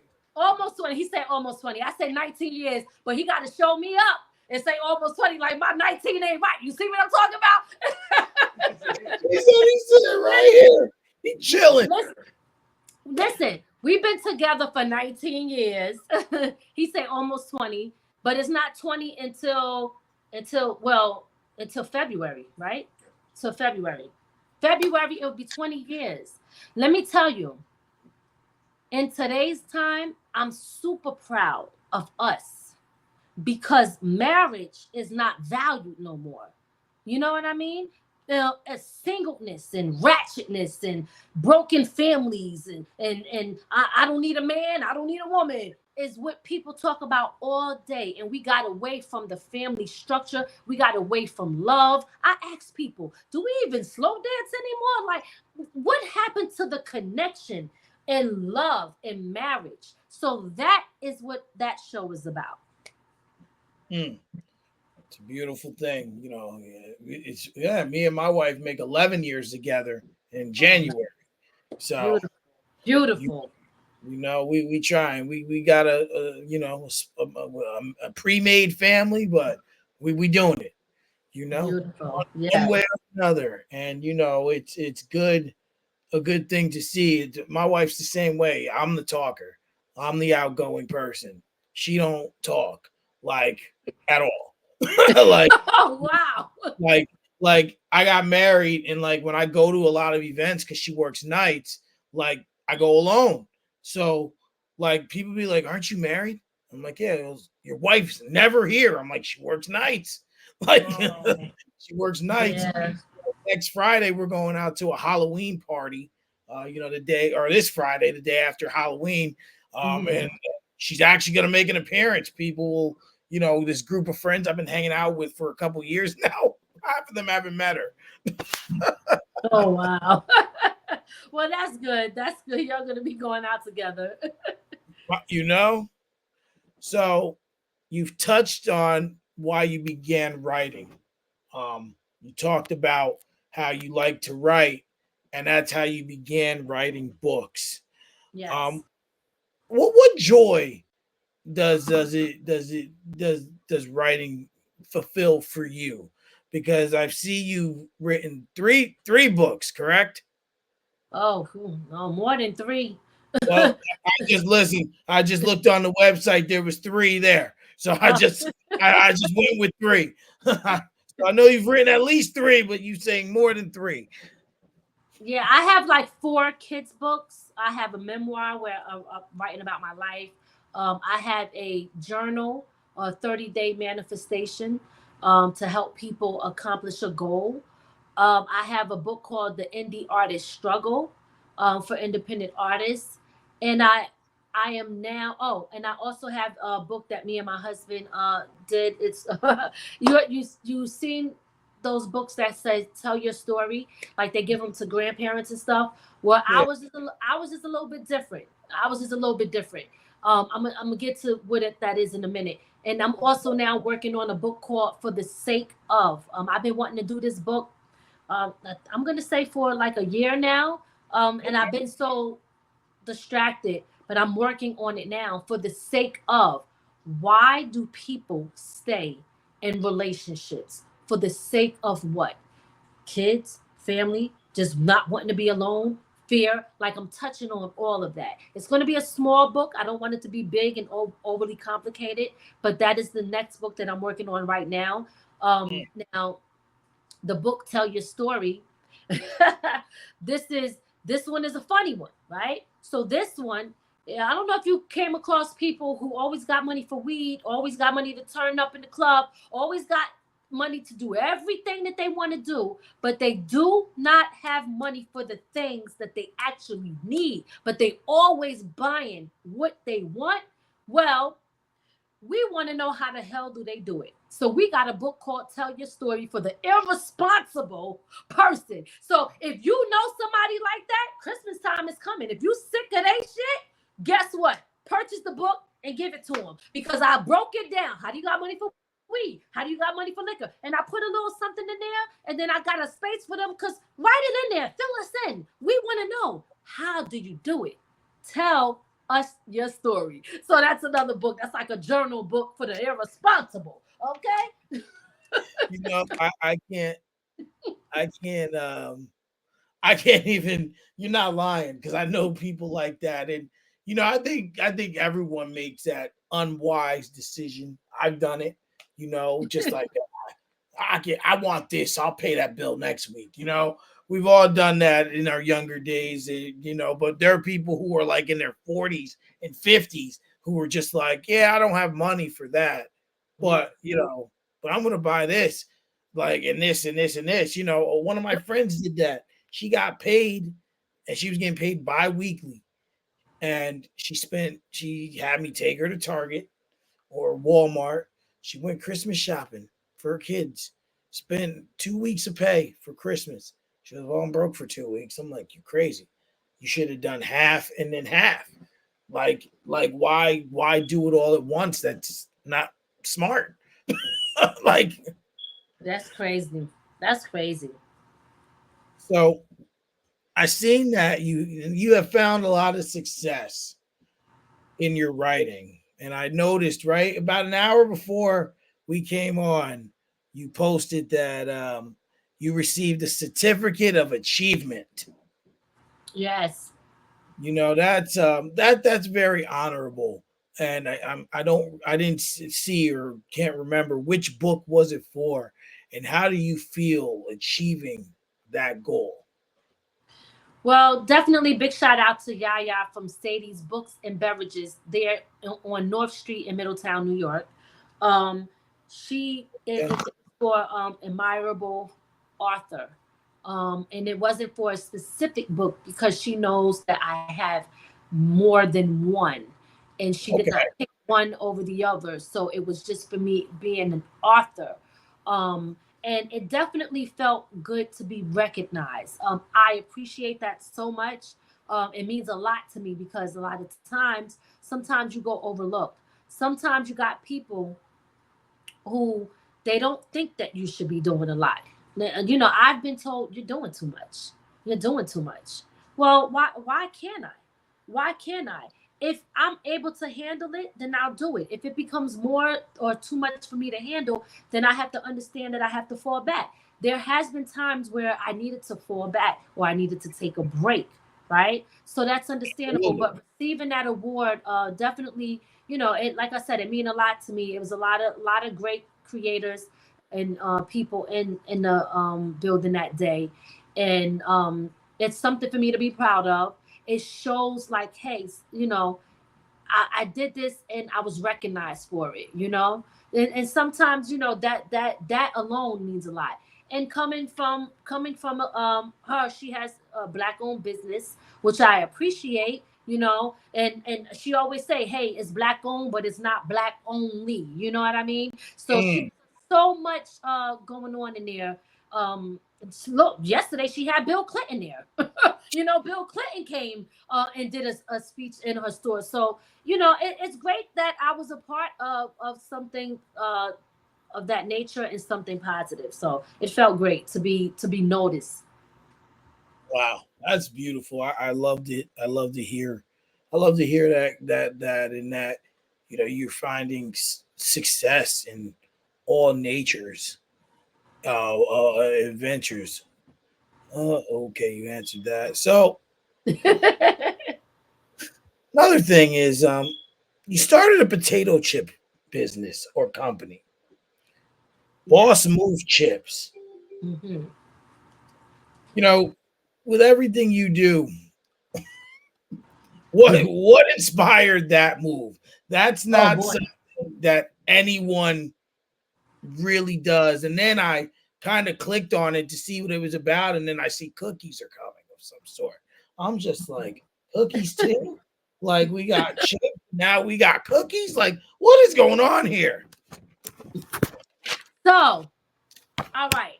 Because I know we over, we are hour 24, and I don't know how much, I don't want to make that too long for you. But let me say this. We can keep going. I honestly just flipped to page 2. Oh, okay. I So, see word was try.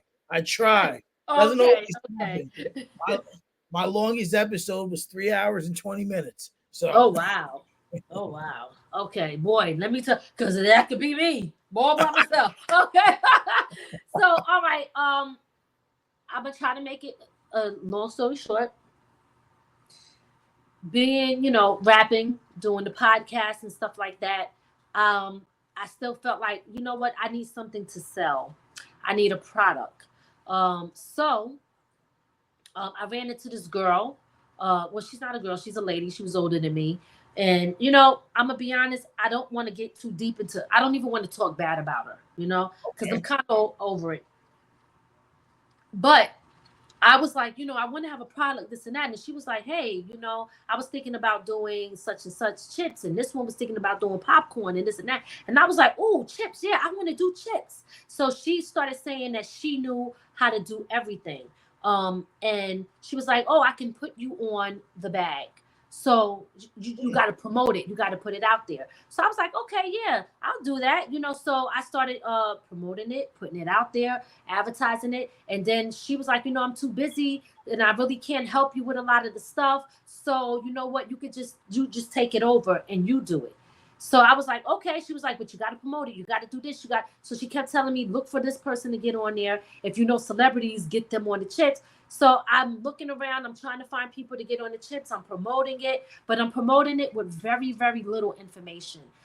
It was all just like kind of like through her, right? So it got to a point where I said, okay, people are asking me questions and I don't have an answer for it, but I'm putting time and money into this.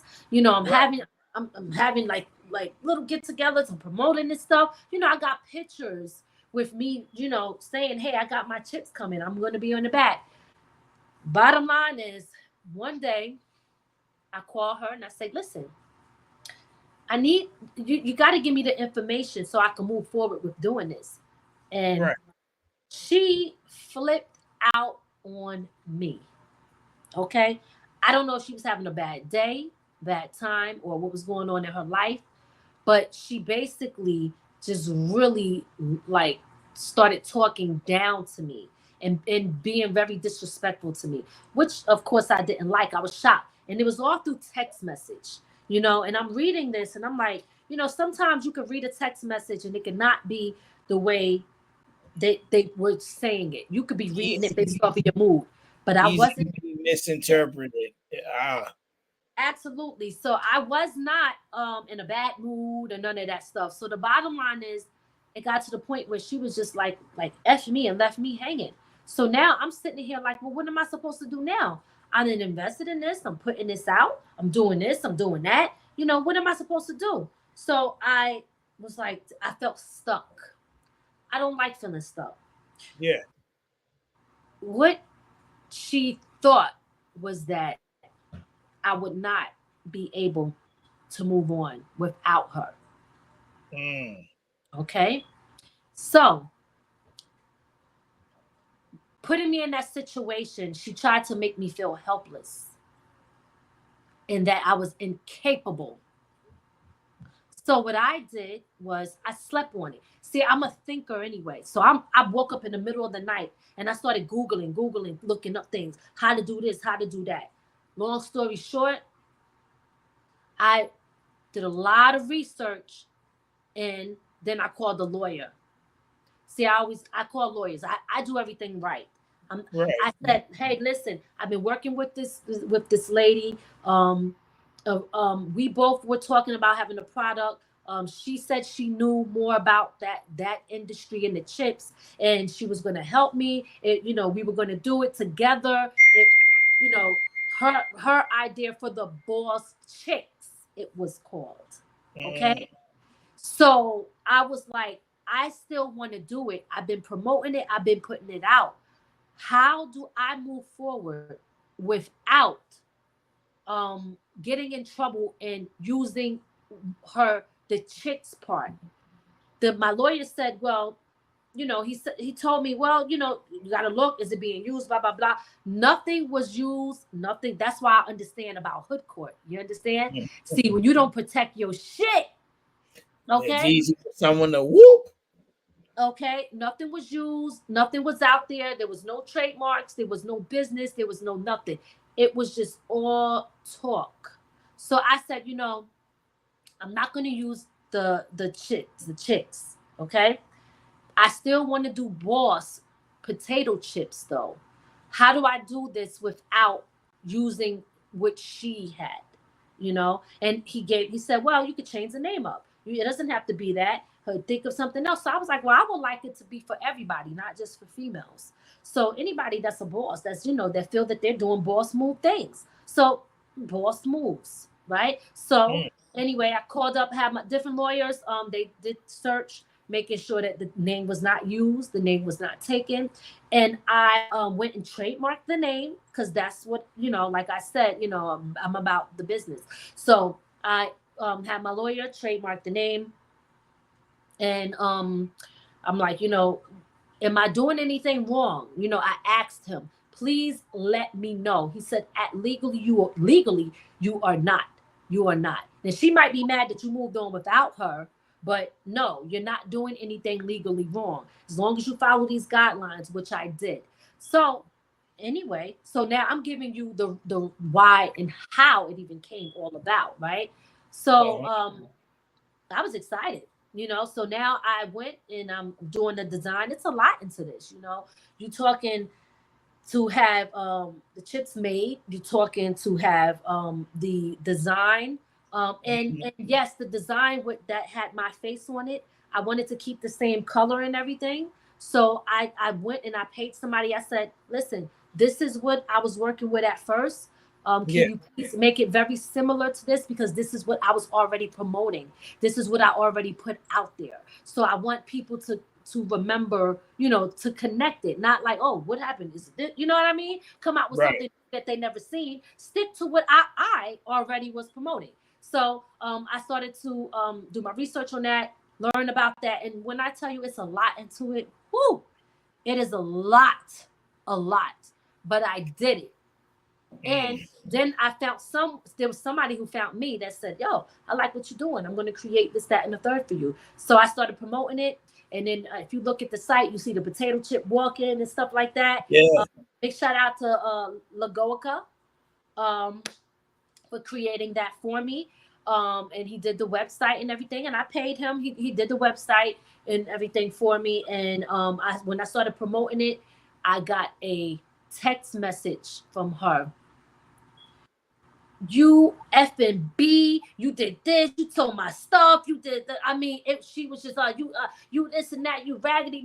Yo, I was everything. I was dirty, raggedy, F you, son of a bitch that she wants to beat up and punch in the face and blah, blah, blah. I mean, she sent me nothing but threats. She was sending death threats to my family. It was crazy. But what I told her is, you're a scam artist. You were lying. You were never, ever going to do any of that stuff. You were using me to put me out there for other things. I was promoting it. I was trusting you. And I was paying her. For other services also to help me with things. So this was one of the things that was a part of her helping me with. Okay. So there was other stuff that I was trusting her with as a person who's a business consultant, so she say.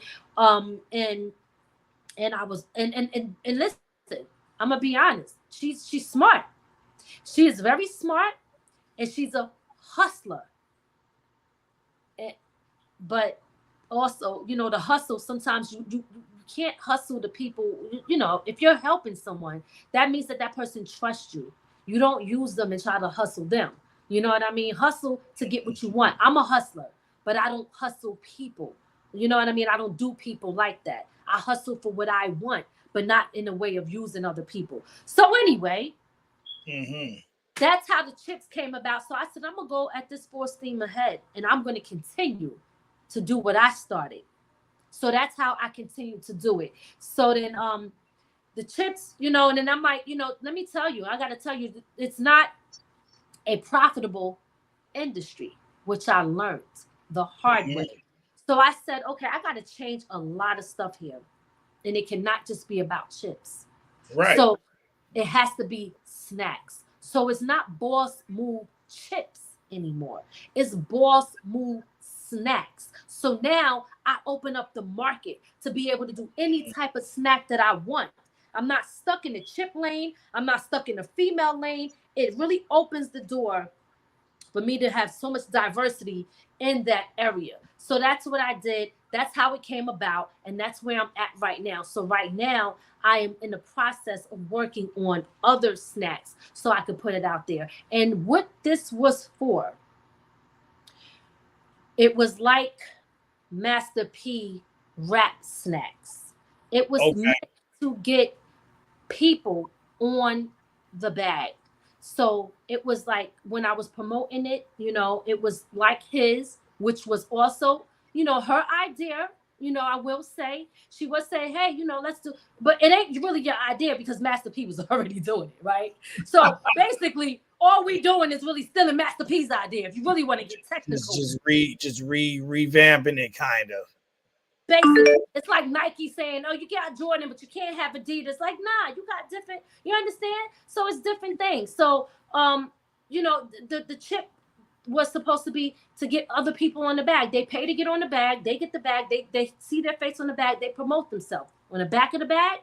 Your bio, your QR code, it sends it to your link, send it directly to you. So that's what my snacks is going to be about. All my snacks. It's not just going to be me. It's a snack for the people, not just me. So if you want to shine a light on somebody or somebody say, hey, I want to pay to be on your bag. But the beautiful thing about it, you pay me to get on a bag. I have to make a profit. Otherwise, it's not business. But if you get the product and you get to sell it for what you want, so you can make your money back and then some. So we all winning. It's a win-win for everybody. You understand what I'm saying? That's what Boss Move Snacks is about. I'm done. I'm about to, I'm about to see if I can hop on a bag. Some honest chips. You know, you know.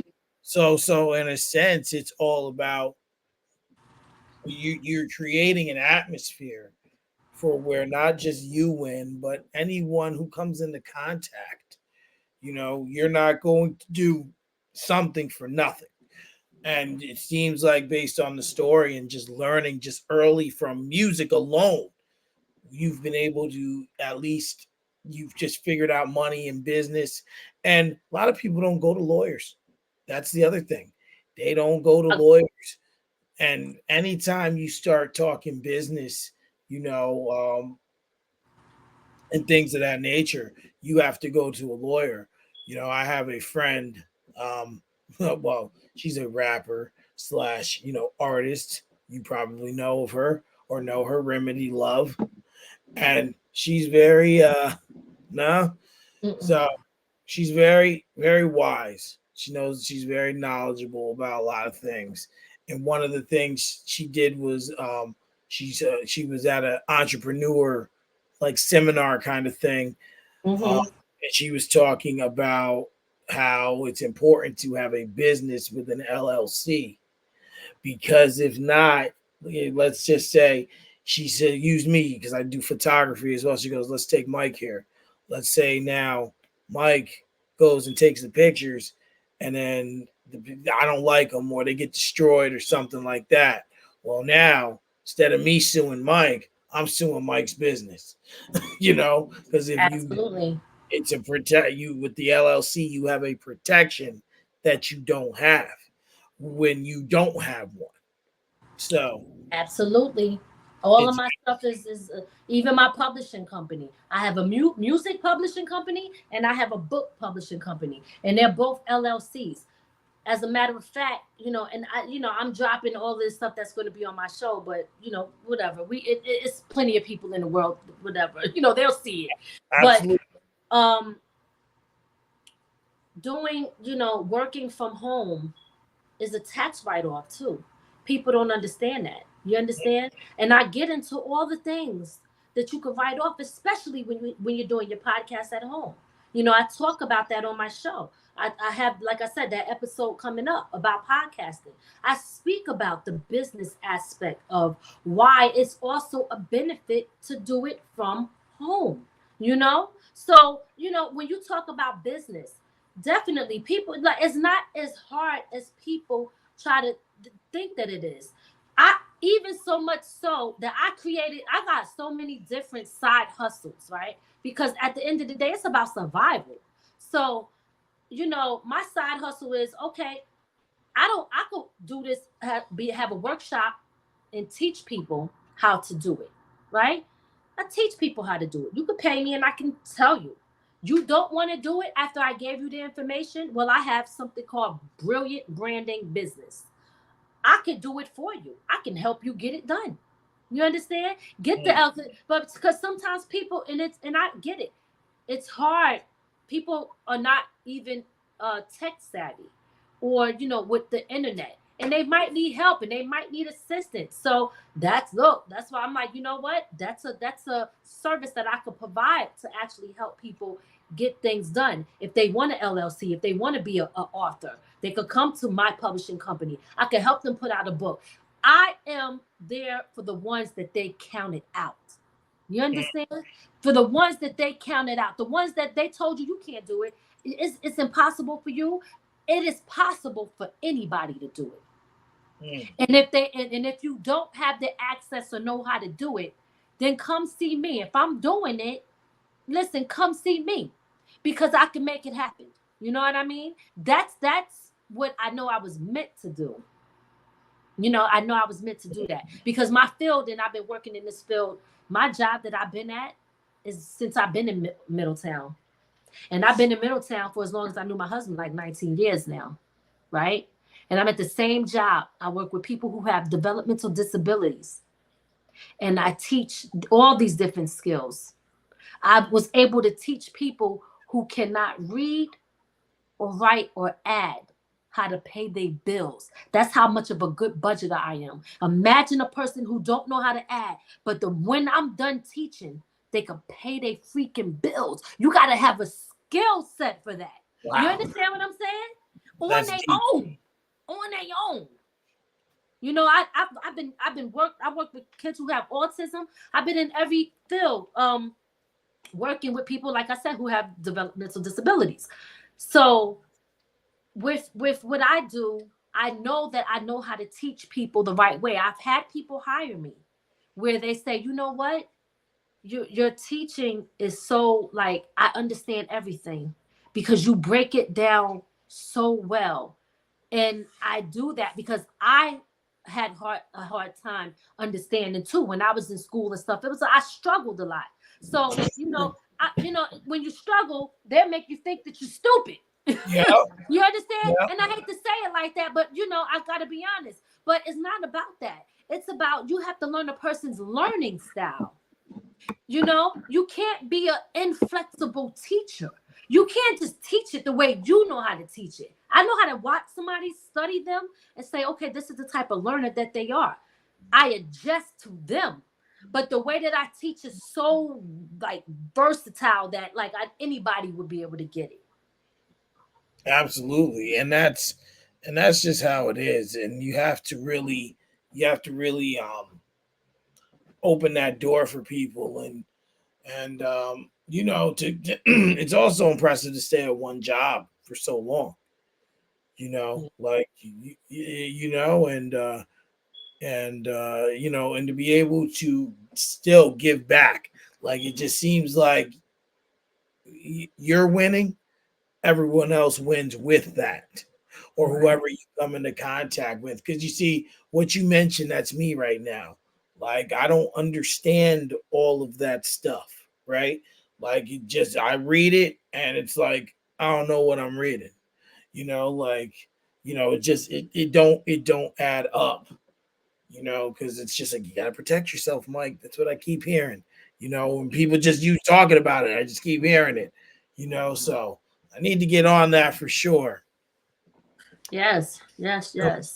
Come 2025. That's when it looks like I'll be in a better place to do that. It'll So happen. It will happen. Just guys you make it. know, in due time, in due time. Yes. So I love the way you I love the way you speak with words. Um, you come from good a good place. There's a lot of purpose, and like you ever like there are certain people that you meet or that you hear or that you listen to, and like when they say something, it's not that they just you believe it because they're saying it, but you feel it. You know what I'm saying? Like Absolutely. you feel what they're saying, and there's a lot of conviction in their words. You're Hmm. one of those people. There's a lot of conviction, and you are not out to steer anyone the wrong way or take advantage of anyone of anything. So talk to me about peace, your peace mentoring. Because motivational speaking is important. It's something I've actually looked into.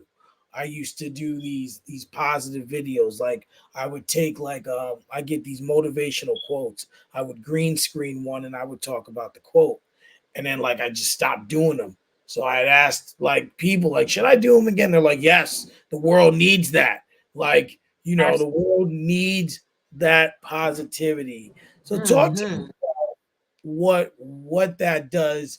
What made you start to do that, and what it does for you personally? Because it's something that when I was doing those videos, it was very uplifting for myself. Right. Yes. No, those videos are needed for sure. Um, so peace mentoring started off with my vision of really, I wanted to have a group home. Kind of still do, but I don't want to have to dealing with nonprofit organizations because I work for one. That's the 19-year job that I've been at, and I know what it takes to have that. I know the stress behind it. I understand about the 501c, and you can't make a profit, and you gotta have boards, and if you make a profit, they make you pay the money back. It's a lot of and then they come and audit you. I mean, listen, you gotta have everything down to the T. Now, listen, to each his own, but I did not want that stress. But when I first started it, the goal was to obviously help younger kids. I was a troubled teen at the time, and I've been in group homes, I've been in lockup, jail lockup for kids. Oh, I've been in jail. Okay. I like you talking about growing up, the life that I was definitely crazy. But one of the things, I've been in Job Corps, did two different Job Corps. I was in one in Albany, one in Oneonta. Like I was trying everything. I was trying, but I just was just too out there. You know what I mean? I really was out there. yes. So I know that when I was in a group home and when I was in Job Corps, when I was in places, those places really worked for me. Like I actually was getting better. Long story, I'm not going to get into it, but I ended up getting kicked out because I was going home on home visits and I got in trouble, right? So, but but what happened was I was like, yo, my calling is always for helping people. I know that that's my purpose, right? Some people never get to know what their purpose is on life. I got passions. Mm, Podcasting is a passion. mm. Music is a passion. My purpose is helping people because every time, like, I know that people will come to me for a reason, right? There's something that draws people to me to come to me, and I know what it is. I know it's the energy. Like I believe in spiritual stuff, right? So, and because I know the type of person that I am, and I know my heart, that I'm like, I didn't want to be used, of course, but when I listen to people, when they come to me, I listen Most people ain't even listening. They're like, they doing everything else. They on the phone. You can't even tell. They're not really paying attention to you. When somebody Right. calls me and they want to talk, like I'm thoroughly listening. And only bad thing about it is sometimes people might have just wanted to vent, but I just always wanted to help. Like I'm like, I gotta find a solution for this person's problem. I have to help them because they need my help. So anyway, like I said, Mhm. doing the peace mentoring, I was like, I want to have a group home because like I really love working with teenagers and with adults. You know, Okay. a lot of people out here they need help, and sometimes people don't have nobody to go to. And I know what it was like when I needed help and I had nobody to go to. And like I said, I also knew what it was like when I was in these places having the structure. Like somebody might say, well, the group homes are bad. Yeah, but you know what? I was learning a lot in those group homes. Okay. I was learning a lot that I wasn't learning when I was out in the street, running wild and going from this person's house to this person's house. And, I wasn't learning nothing but how to get in trouble. So, um, I was being better in school. I was learning. I was learning how to build stuff. Like I could take, I don't remember. Oh boy, I'm trying to remember where it was, but the name of the group home was called Saint Cabrini, right? And it was somewhere here Okay. upstate. Okay, so I was learning like we would take wood, like wood from a freaking tree, and I could make that into a table. Like I can't do it now because it's been years. But but you see the what is that called? I don't know, carpentry, whatever. I don't know if Carpentry. yes. Think about that. Like, yo, I was learning this stuff and I was happy doing it. Like, they took us through stages of just learning how to do so much that skills that people don't even have today. So, for me, peace mentoring, I was like, I want this to be my business. I took an entrepreneur class at SCORE, Chambers of Commerce, right? And I learned a lot. I did. I learned a lot in taking that class. And I was like, okay, well, what is peace mentoring going to be about? Peace mentoring is going to what will it stand for? And my nephew, I came up with certain words, and I was like, I'm stuck on this. The C, he was like coalition. So peace stands for people empowering, and coalition for evolution. Mm. People, that's me helping, coming together with others for growth. That's what the peace mean. Okay, so that's what. See you later. My daughter's leaving. She's trying to be quiet. It's okay. Love you. Let me know you make it. so so that's what the peace stand for. So people empowering and coalition for evolution. So doing all that, mentoring, helping them, helping anybody that need help. So I was like, oh, this got to be a nonprofit because how else am I going to come up with the group home and the money to buy this and the money to buy that? But it just became so much. And I was like, honestly, I was like, I don't know if I can do this because financially, it's a lot. It's a lot. Yeah. So I said, if I can't have a place, because let me tell you something, I'm also a foster parent, right? I don't have any foster kids in my house right now, but I do that, when we can accommodate or when they need us. Um, there are so many kids and young adults that don't have nowhere to go. These shelters are packed and they Mm. don't have room for them. So when you think about all of that, it's like I'm like, damn, when I get these emails of these kids and they're trying to find a place for them, and even if it's some that I can't accommodate or some that are like remind me of who I was when I was young, I'm Yeah. like, oh, I can't. First of all, I have to always put my family first. So it might Absolutely. so if they're really like at a bad state, I'm like, damn, I wish I could take this kid in because I would know how to work with them because I know where they are. I've been there.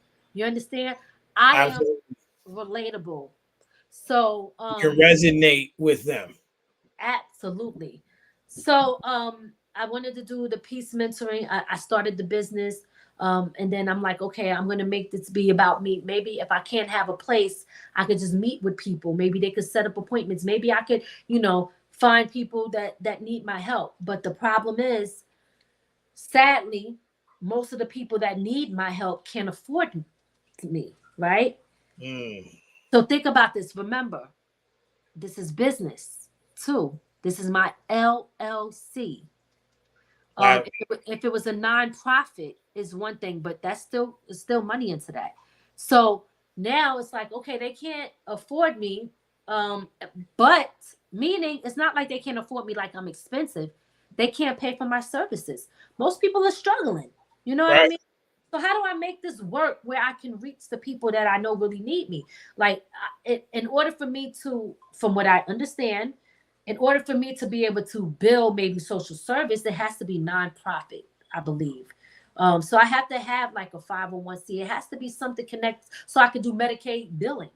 So, it's a lot, it's so much into that, where I just said, you know what?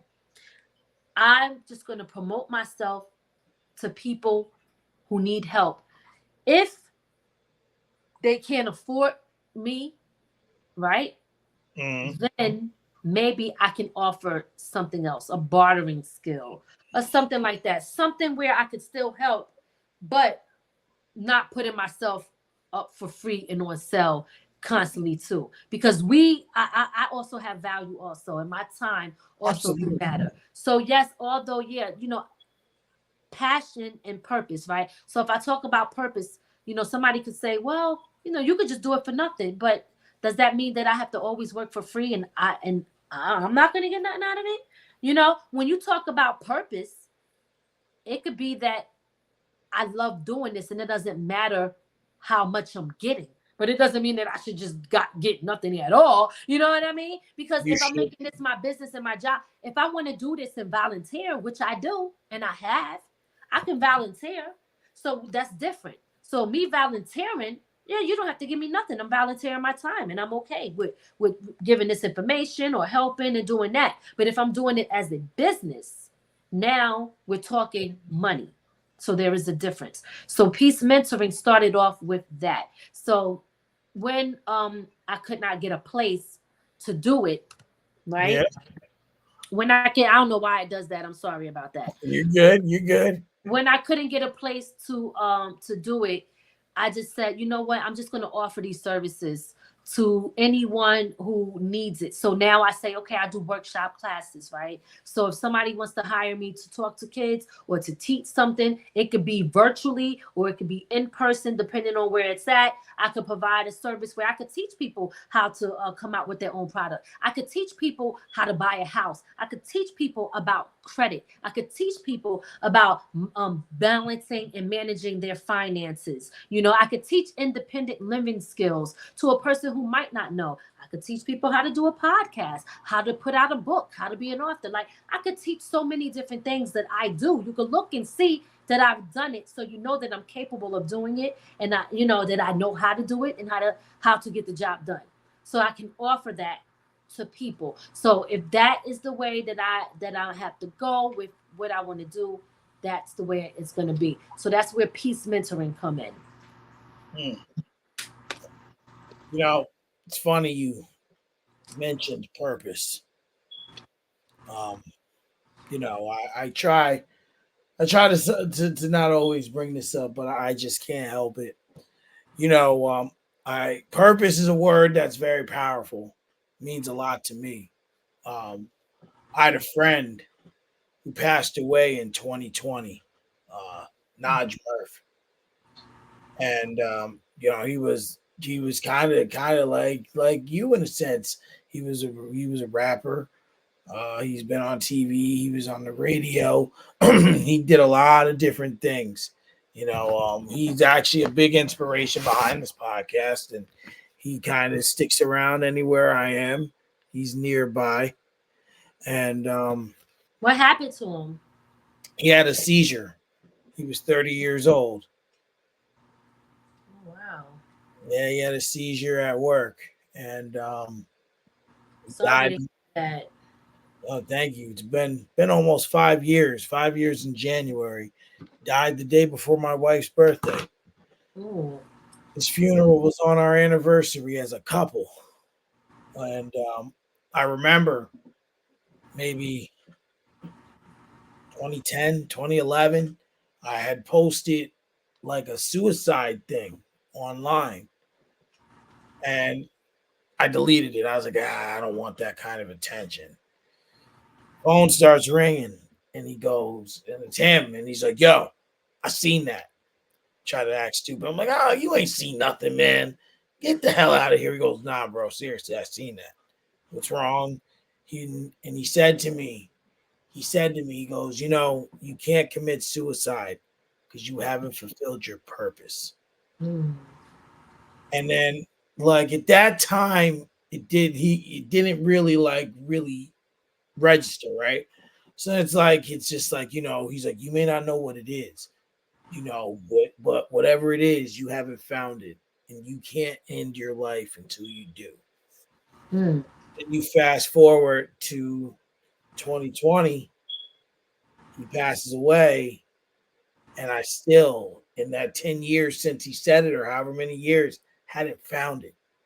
And that's when I picked up my camera and started doing photography again. Then I got started podcasting.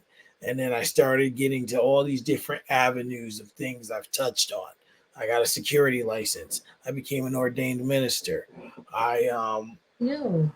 I've looked into what you call it. I just need to take the state test, and I can sell. I have a license in life insurance and financial literacy as well to help people understand their finances.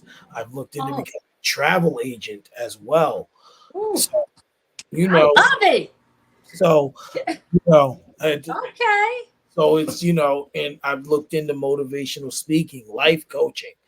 So, and I want to go to barber school, but the thing is, that just takes so much time because you really got to put in hours and all that. But I don't know where I put my damn vision board. I usually show it every episode. I have a whole vision board of stuff that I've tried to accomplish this year. Tapped into about 85% of that board. Good for Um, you. Appreciate it. So, purpose is important. It's Mhm. very important that we as people, as a people, okay, I don't know, my wife must have moved in, that we find our purpose, so sorry Yes. to go off on a little tangent there, but No, it's okay. I just felt like that was important to say. So Absolutely. You do a lot too. That's what I'm talking about. Hey, look.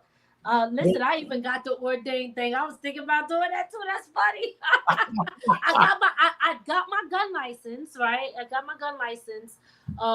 But somebody had sent me that, and I was like, that sounds interesting. I might want to get into that too. I love trying different things, you know. And as far as the life coaching, that's part of my degree. You know, once got my bachelor's degree in psychology, the life coaching was also a part of my degree as well too. So so yeah, and listen, to get ordained, it's very easy.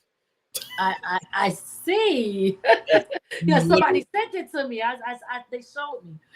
yeah, I'm just like one of my friend did it, and then I was like, well, I'll do it. Why not? If someone wants me to marry him, why not? Right. I'll marry someone. Why not? So we're almost to the end here. All right. I'm getting it. One of the things that I read is that when you're not working on all this and even all the stuff that you do that I did not know or see or put into this interview, I read that you're working on a TV company. And for Network. Network. TV network. yes, network, TV network. What will you be looking to call that network if you would like to share at this time? And what type of content, excuse me, will be on that network for consumers? So we did start it. We started it. It was from the ground up. Okay. Remember, from the ground up is everything. Is Okay. everything. That's the umbrella. Um, and we were doing it at one point. We had everything on, just like you got the Spectrum app, or I don't know if you have those apps. Like Yeah. from the ground up, we were literally in business, just like Spectrum, just like Wow. HBO, just like Cinemax. But it got so expensive.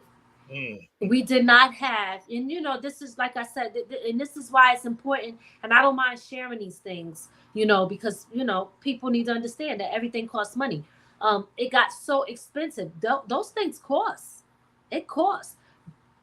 We could not keep that running.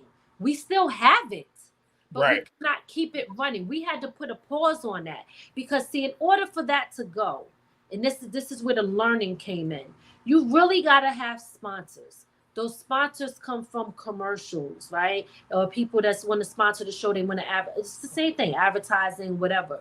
You got to have sponsors, and we were like, okay, well, we could charge. We went through a lot of different things. Again, shout out to my husband. He figured out how to do it. So, Yeah. we learned, like when I'm watching TV now, when I see, oh, this show's coming on at this time, or why is this repeating? I know all of it now. I know what they're doing. I know what's going on because we did it, you know? And I know it, but I got to tell you, my husband was the one that was actually physically doing that part. He You was know the what one I'm saying? figuring Like, it out. I might say, okay, here, I got the ideas, this and that, but the physical work and all of that coding and knowing how to do all of that, that came from my husband. So as far as physically doing the programming, but Yeah. for us, it was about, I wanted to be, um I don't even know what I wanted to be, like like that had many different things. So you could go in there and find movies. You can go and find films. You could go and find the just like the BET or the MTV or the VH1 video music, podcasts, Mm. everything that the TV can offer. I wanted my thing to be a one-stop shop where whatever you were looking for, you can find it on from the ground up. So that was not something that we were thinking about doing. That was something that we actually did. The only difference is, like I said, is that we had to put it on pause because, like I told you when we first started this interview, I'm not going to keep paying for something just to say, hey, look at me. If Yeah. it don't make dollars, it don't make sense. So Mm. until it can make dollars, we'll continue to do things the way we're doing it now until we could get to that point where we could bring it back to the forefront and then start to rerun it again. Mm. Don't make dollars. It don't make sense. Yes. Mm. That's a gem beyond Yep. gems, you know? Yes. That's a gem beyond gems. So with that said, how do you balance being a wife and a mother with all that you do?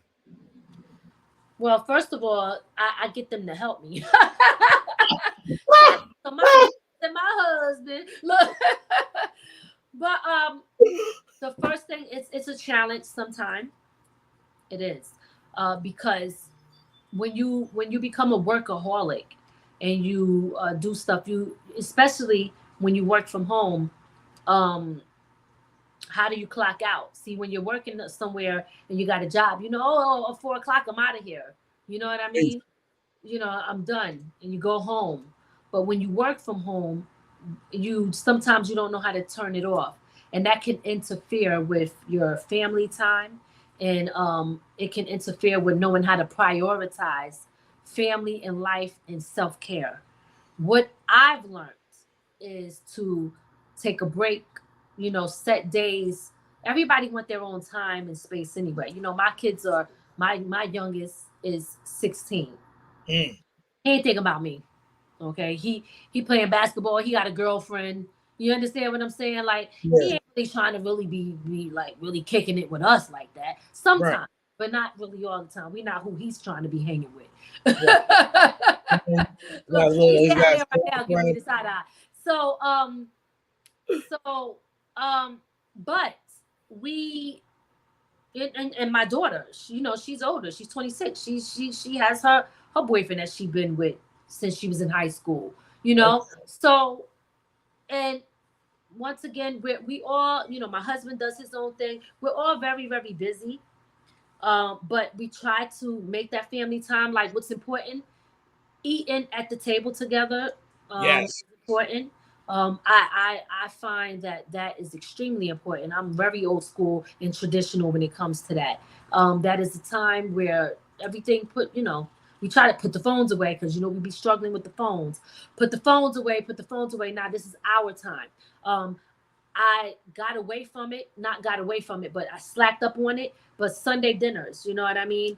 Having Sunday dinners at the house, that's our family time. So most of the time during the week, it's our time to do what we got to do, work, school, stuff like that. We come in, we eat together. So we do have some time together. And then we're off the bed and doing it again the next day, right? But then we got our Sundays, which is important. That's our family time, Sunday, fun day, family time.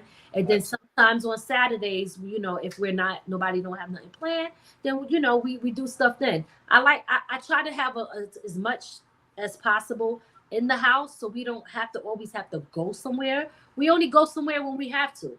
We got the pool table, we got the air hockey, we got every freaking video game you could possibly think about. We got everybody in here got the Oculus. We got the booth. And if anybody want to rap us thing, they could go in there and do that. We got all board games. We got the hot tub outside. We got the ping pong, like cards. You name it.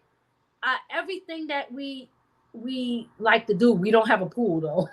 That's the one thing I was, yeah.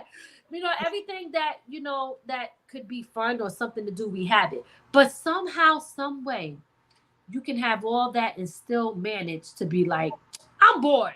Because let me tell you, not me. I always find stuff to do. Like, I'm a busybody. But I tell them, be grateful for what you have, because you don't know how lucky you got it. Okay? What happens is sometimes when people have access to so much, they don't know how to appreciate what they got. You know? Sometimes I see my kids want to go somewhere and just play a game that we got in the house.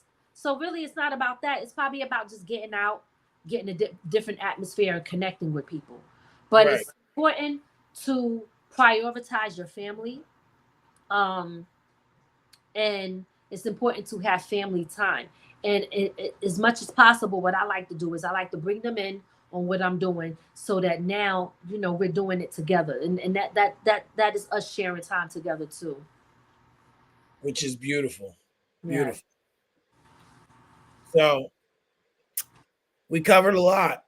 I probably didn't get to it all, but and you kind of already answered this through this whole interview. But what's next? Whew. What's next that I'm not doing already? Film. We film, okay. I want to do. That's another reason for from the ground up. Right? Think about it. The network. I mean, if I could get money from another network, of course. But if I could put my own stuff on my own network, what kind of Tyler Perry stuff is that? You know what I'm saying? Like, come on. Listen, that would be amazing to be able to do that. I am the thing is, what's been holding me up is a lack of knowledge and a little bit of fear, of not knowing what I'm doing. I don't want to waste people's times or actors' times. And what if I don't get the shot right? What if things, where am I going to find people that's understanding that I'm just starting out? So hey, if you're an aspiring actor, or you want to get seen, or you want to add something else to your resume, well, listen, I'm getting started as a film producer. So let's work together. There is no money involved right now, but if it goes somewhere, then we can all eat later on. But right now, let's be willing to put in the work right now to see what we can get out of it. That's where I'm at right now with film. So I'm just really looking for people who are serious, business-minded people that understand the grind right now. Like, okay, yeah, I'm not rich, and let me just say this: definitely not rich, because everything that I got, I just told you, we put it into the house, right? You, So that you yeah, work. Yeah, so we work to put the stuff in the house. So it's not like we got all this extra money to be doing all of this stuff. We don't. We have to maintain what we have. So we're trying to get to that point, and we're hoping that that we could. I haven't found anybody yet because everybody they want, I can't knock them. Everybody Well, want this, you want that, but when I find the right people, like I know people that do this and they say, yeah, I got a group of people that work and they understand it. And they come on board and they're not looking for nothing. They're just adding it to their resume. It's something that they can say that they did, and now it gives them the experience to maybe get it from somebody else that's now going to pay you. So there's always value in it somewhere, but that's what's next for me. Film. mm. And if any, and if anyone wants to find you, what are all your socials, and your websites, and and your link tree? Where can they find you? First and foremost, they can go to my website. Everything is Lady Miz, which is up on the screen. But if anybody's just listening and not looking, I spell lady with an I, not a Y. So it's LADIMIZ. LadyMiz.com is where you can find me and everything that I do. I'm on social media. So if you type in Lady Miz with an I, LADI, if you type in Lady Miz, you'll find me on Instagram, YouTube, Facebook, TikTok, Clubhouse. I'm even X, which used to be Twitter. I'm not as active on all of them, but I still tap into them from time to time. But you can like I'm on Facebook and I'm on Instagram a lot and sometimes TikTok. So those are definitely places. But if you go to my Instagram, Lady Miz, there's something there that says Meet Lady Miz. If you was to click on that, everything comes up. All of my links, my music, my website, email, everything that you need is right there. It's a one-stop shop. I don't make this difficult for people. You can Google Lady Miz. I made sure that I did enough that people can Google me now. And when you Google me, I'm going to come up and you're going to see everything that I do. Go through the pages. I'm there. So I'm putting in that work. And I am grateful and putting in that work. And I'm grateful that God keeps giving me another day to try again, to do it better, and to be the best version of myself and the best that I can be with the family that I have. I'm blessed. I have everything that I always prayed for. So for me, it's just about living up to everything that I can do. We live every day. We have the one life, but we live every day. So I'm living my life to the fullest. Mm, mm. And I end every episode with a positive ending message. There were a lot of gems dropped. I love the energy. I love the positivity. I hope we can one day meet in person. Um, we are. Oh, go ahead. What were you gonna say? Wait, so you in Middletown, right? Are you in Middletown? Yeah. I'm in Okay, so Middleton. we're both in Middletown. We're going to have to meet in person, number one. We got to do that for sure. And Yeah. I just want to say this before, and I'm so sorry, I don't mean to cut you off. Oh, I you're am good. looking, I am looking to do events out here. So that is something new that's also coming. So different events to have different artists perform, different comedy shows, different stuff like that. So we can talk about that collab if you want. If you know a spot or if you know anything like that, let me know. It doesn't have to be big, humongous, just enough to get a good crowd in there, grown and sexy, respectful crowd, because I'm not about the bull crap. And I also Yep. understand that a lot of these places don't want a lot of stuff because of the stuff that it can draw in, right? So we want to keep it adult, classy, fun, and just turn up and just enjoy ourselves. So that is something that I'm looking to do out here in the 845 in the Middletown area because this is where I live. You know what I mean? So I just wanted to Absolutely. point that out to you. Yeah, no, I've definitely have thought about that myself, about certain events and just certain things. Either here, I'm from Newburgh, so That's that's where like my heart is. But everyone will come out here. It's only a 20-minute drive. You Right. know, so Right. yeah, definitely we could definitely connect on that for sure. Okay. And, All right. and Now, one last. I'm so sorry. I no, listen. People been saying that they can't find the link. I don't know why. They're like, I can't see it. It's not coming up. I even sent it to people. They say it won't open. So I just want to tell you that, just so you know. I don't know what happened, but yeah. what link? To watch this, it's like I can't see it. I can't find it. I can't. And I thought I shared. It's weird. I don't know. I shared it, but I don't. Hmm. I had to find it. It's not coming up. They can't find it. But I mean, I'll share it afterwards. People can always go back and watch it. But Yeah, yeah, yeah. there's Well, that's certain. weird. Maybe it's something I messed up when I did it. There were people in here. There were people watching. I haven't figured this whole thing out yet. I'm still learning this StreamYard thing. That's Oh, for okay. sure. Because I haven't had issues yet. That's the first, but I don't know if I don't know, right? No, it's all good. But I end every episode with a positive ending message. It's a moment for you to say anything to who's watching now or who may watch this back. Just something uplifting and positive, and the floor is yours. Okay. So, the one thing that I want to tell people is live your life. You never know when your last day is going to be. So make today count. Live life for you. Don't live in the expectations of what society tell you that success is, how you should be, how you should look, how you should talk, how you should walk.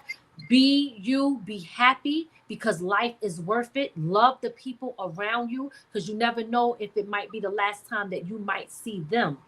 So do what you want to do. Live your life the way you want to live it. And always remember that no matter what you do, what you put out is what you will get back. That is the law of attraction. So if you putting out bad, you will get bad back. But if you put out good, it will come back to you. So try to be the best version of yourself no matter what and love yourself no matter what. That's what I got to tell people. Hmm. I hope everyone took some gems for this. Lady Miz, it was an honor. It was Thank you. Thank thank you. you. Thank you for coming on here, spending 2.5 hours to chop it up with me. Thank you for the inspiration that you are, because what you do makes me realize that it is so possible to do a bunch of things while still working. It's real quick. I work at Nabisco, and like I'm in the warehouse now, but I have to do driving, I think, in order to elevate where I'm trying to go.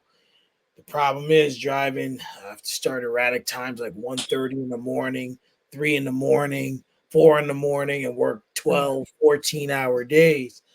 But just your energy is given off that it doesn't matter. Where there's a will, there's a way. Absolutely.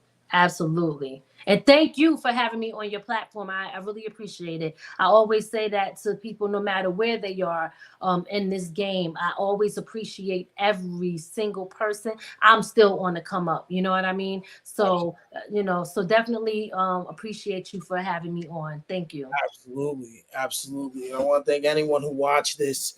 Um, I'll be on tomorrow with the premiere of Mike's Music Corner with Hood Soul. We'll be going over his EP Survival, 5 tracks, great project, and I hope anyone will tune into that.